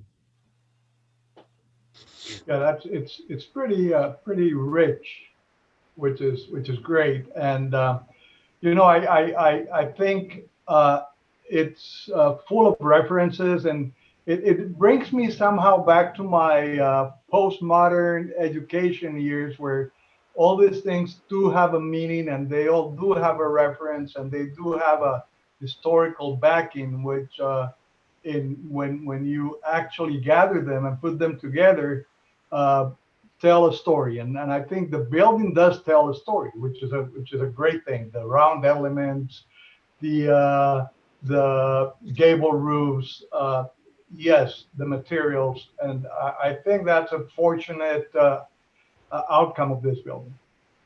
Yeah, and it shows the effort of the Dudum family to do something that is their legacy. It isn't just about the money. It's how to do something that they can put their name on the building and move forward and live in it. Okay. So I just had one question, and it may not be resolved in this moment, but there was a mention that the perimeter of the building will have to be pervious pavers. And we had a bit of a conversation that maybe the entire sidewalk area may not be pavers. So I would just want to understand the extent of the pavers happening around the building, and then the relationship between the pervious pavers and what would be the sidewalk. So I realized that may come later because we just gave that conversation a little more thought today. So you might not have to answer that in this moment, but that's a question I would want to see resolved. Yeah, I mean, yeah, I would resolve that before our next hearing, Casey. And you know, they had talked about pervious pavers right along this outside the commercial space where you would have your tables and stuff. Right. And so that would be that. And then, you know, I have to talk to the Dudums. Do we want to do this corner? And then do you want to do this area right in through here? But this area between the commercial and the property line was the pervious pavers that engineering wanted. Okay. And then the rest, we could do it in concrete, which as we price things up would probably be a much needed help there. Also in this, you notice that we're bulbing out these areas so that it just slows traffic down. And this side is already bulbed out, but this side we're bulbing out, and then we're getting rid of the power lines. Great. Okay. So now we open it up for public comment. So I can jump back to our agenda real fast to read off that number one more time. So if you're jumping into the webinar, the number is 938-6683-2417. The password is 123718. And if you're calling in, the number is 1-669-900-6833. So we'll give that a minute because we got a little bit of a delay.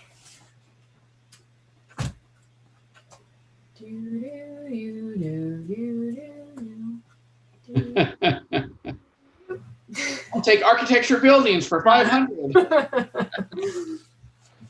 That's interesting.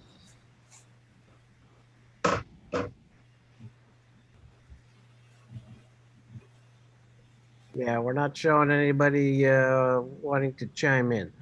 All right. Okay, so then I'll bring it back to our commission for comments. And then if it's possible, sometimes, Alan, you can bring back up that summary of the specifics you wanted us to weigh in on. If not, you can just say them. Didn't have too many specifics. One is the fascia height of the storefront panels. Staff sometimes runs into sizing issues.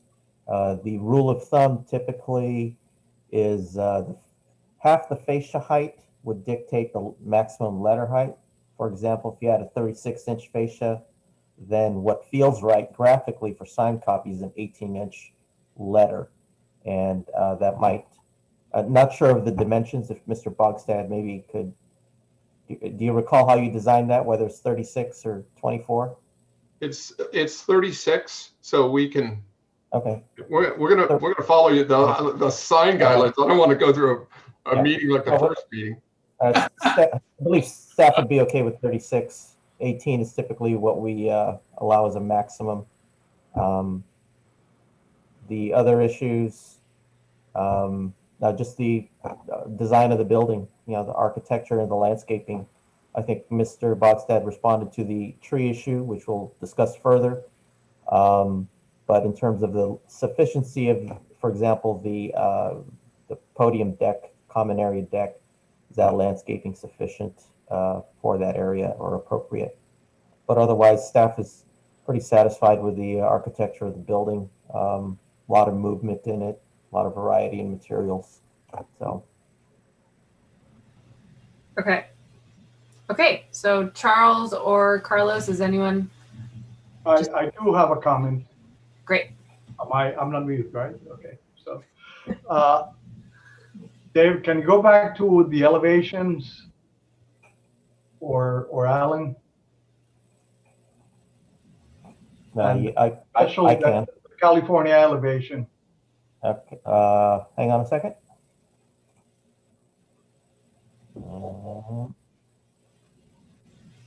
Well, that one.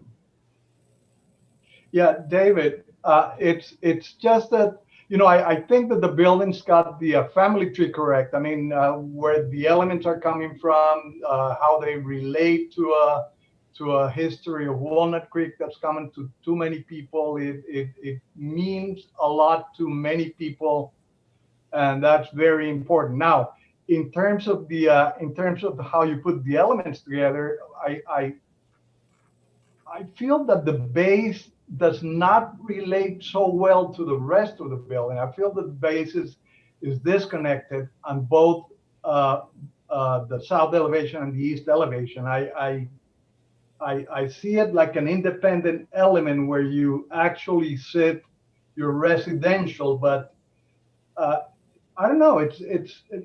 The geometry doesn't seem to connect or doesn't seem to unify the whole building. It separates the building.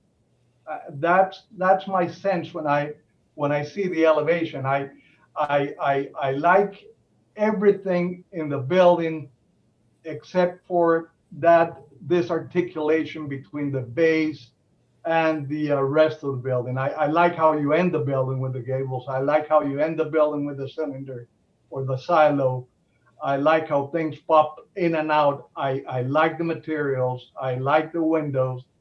I feel a little bit uncomfortable between the relationship of the top and the base. It doesn't seem articulated to me.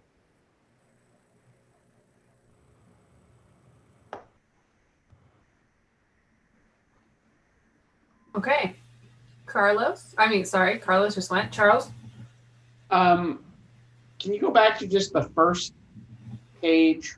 It had the really nice elevation, the colors.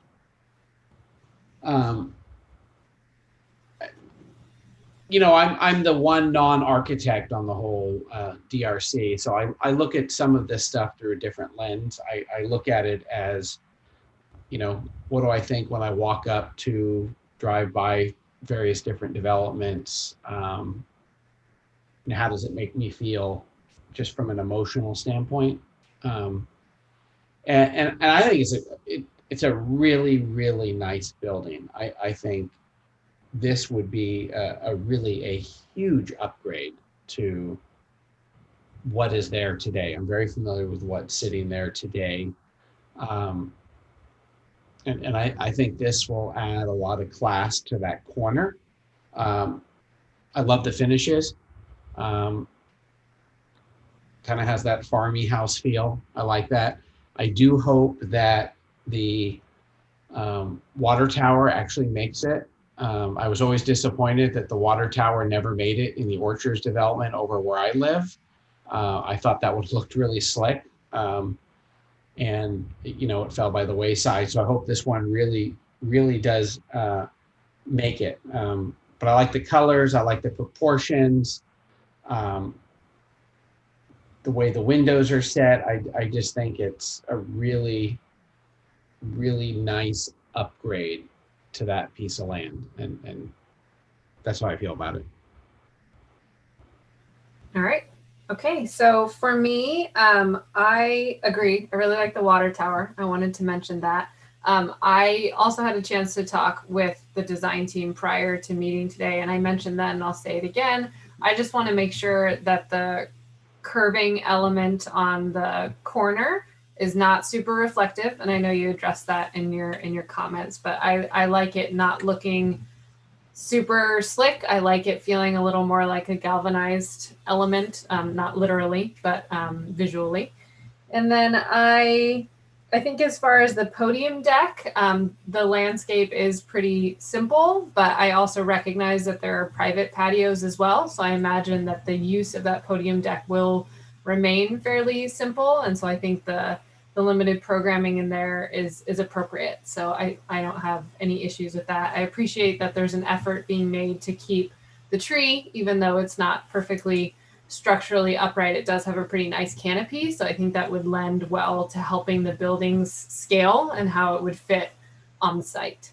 But no, I really like the look of it. And I think it's a nice opportunity for downtown. Okay, so it seems to me that our option or the request is to move this on to Planning Commission. Is that correct? Yes. So the comments from both Charles and I don't seem to be anything that needs following up on, but Carlos mentioned that it feels a little disconnected and wanted to pay a little more attention to the east and south elevation. So Carlos, is that something you want to try to catch in a stipulation of a motion, or what are your thoughts on that? I don't know if it goes to become a motion. It's more my emotion than actually emotion here. But I think it could be. I think moving some of the pieces around could create that articulation. I don't see it far from getting there, but I see that there's a connection missing. It's, for me, it's two buildings. I mean, it's very well tied in terms of the colors, in terms of the proportions, in terms of the ins and outs that the building has, the layering. But in terms of the verticality, there's something missing there between that ground floor and the upper levels. Yeah, and Vice Chair Case, I'll just jump in real quick. It's since this is a study session, we don't need to finalize anything tonight, but I think those types of comments are fine for the applicant to consider. This will be coming back to the Design Review Commission for a final.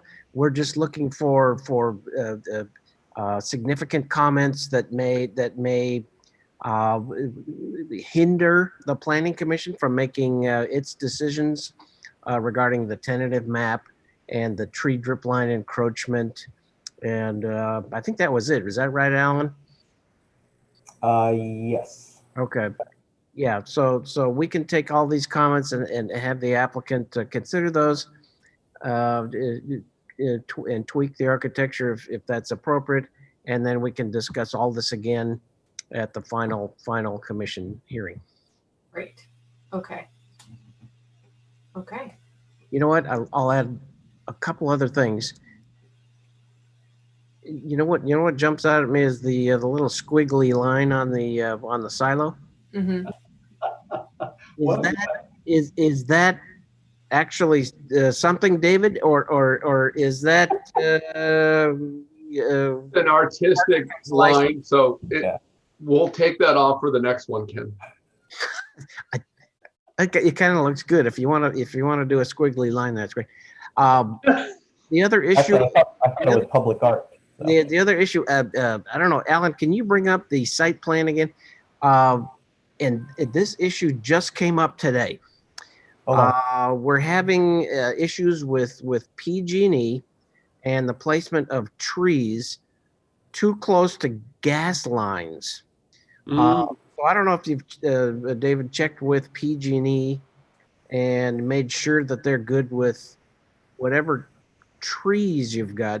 And we'll be discussing this later with the commission, but it looks like we're going to have to take some trees out at the Lyric right across the street over on Bonanza, which is extremely unfortunate.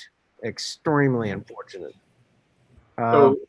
So Ken, having gone to 7 years of art school, my expertise is in utilities, and we have no trees from our gas lines because it comes off on them by the driveway. Oh, great. Okay. Just wanted to make. No, I appreciate that because it's, yeah. Oh, that stinks. Okay. Yeah, so we'll be talking more about that. Okay. All right. Okay, so do I not need a motion then? Are we just, those are our comments? Thank you Don't for need a coming. motion. Those are Have the a great comments. Don't need a motion. David, did you have any questions on anything or? No, I'll get back to Carlos and look at that and do a Zoom meeting with him and make sure we're on the same page. But thanks for your comments, everyone. Great. Thank you. So this is sufficiently developed for the Planning Commission's consideration of their entitlements. It's a truly local project, Dave. I mean, it really feels Walnut Creek. I agree. Yep. Okay, so we will move on to commission considerations then. Do we have any? I think this is just sort of the open comment about stuff. Is that correct? We can do that under commission member and staff reports number 6. Yeah, Okay. there are no commission considerations from staff, but we can move on to number 6. Charles, if you want to add anything. I was just going to add just a comment. This was on the, I think it was the Ignacio Center, the one with all the buildings, or which was a part of tonight's sign program. But we had previously done some work with regards to some of the repaint and colors and things like that. And you guys probably remember I was really on the fence on that one. And I happened to be in the area literally the next day with time to kill. And I spent 30 minutes walking around looking at those buildings. And I have to say that those buildings are so tired that even just new paint is going to make a huge difference in my mind to those buildings. And so I just felt glad that we pushed that through. I think there was some subcommittee work on that little bottom part, the brown parts, because it looked a little spindly to some of us. But I even felt when I actually walked the building and stood there and stared at it, even if they painted it exactly as they had rendered it, I think it looked much more spindly on the drawings than it would in real life, having standing there. But I'm really excited to see those buildings get some new paint. I think it'll make a big difference. Plus they'll have that little bit of color, that little bit of orange and stuff. Mm-hmm. That was it. Yeah, great. Well, hopefully it'll turn out nice, and we can all be proud of that. Mm-hmm. Yeah. Okay. Anything else? All right. So then with that, we adjourn. Thank you. All right. Good night, everyone. Bye-bye. Good evening. Thanks. Dinner Bye. time now. Yeah. Got to go find that Advantages deli. for all. Got to go find the deli.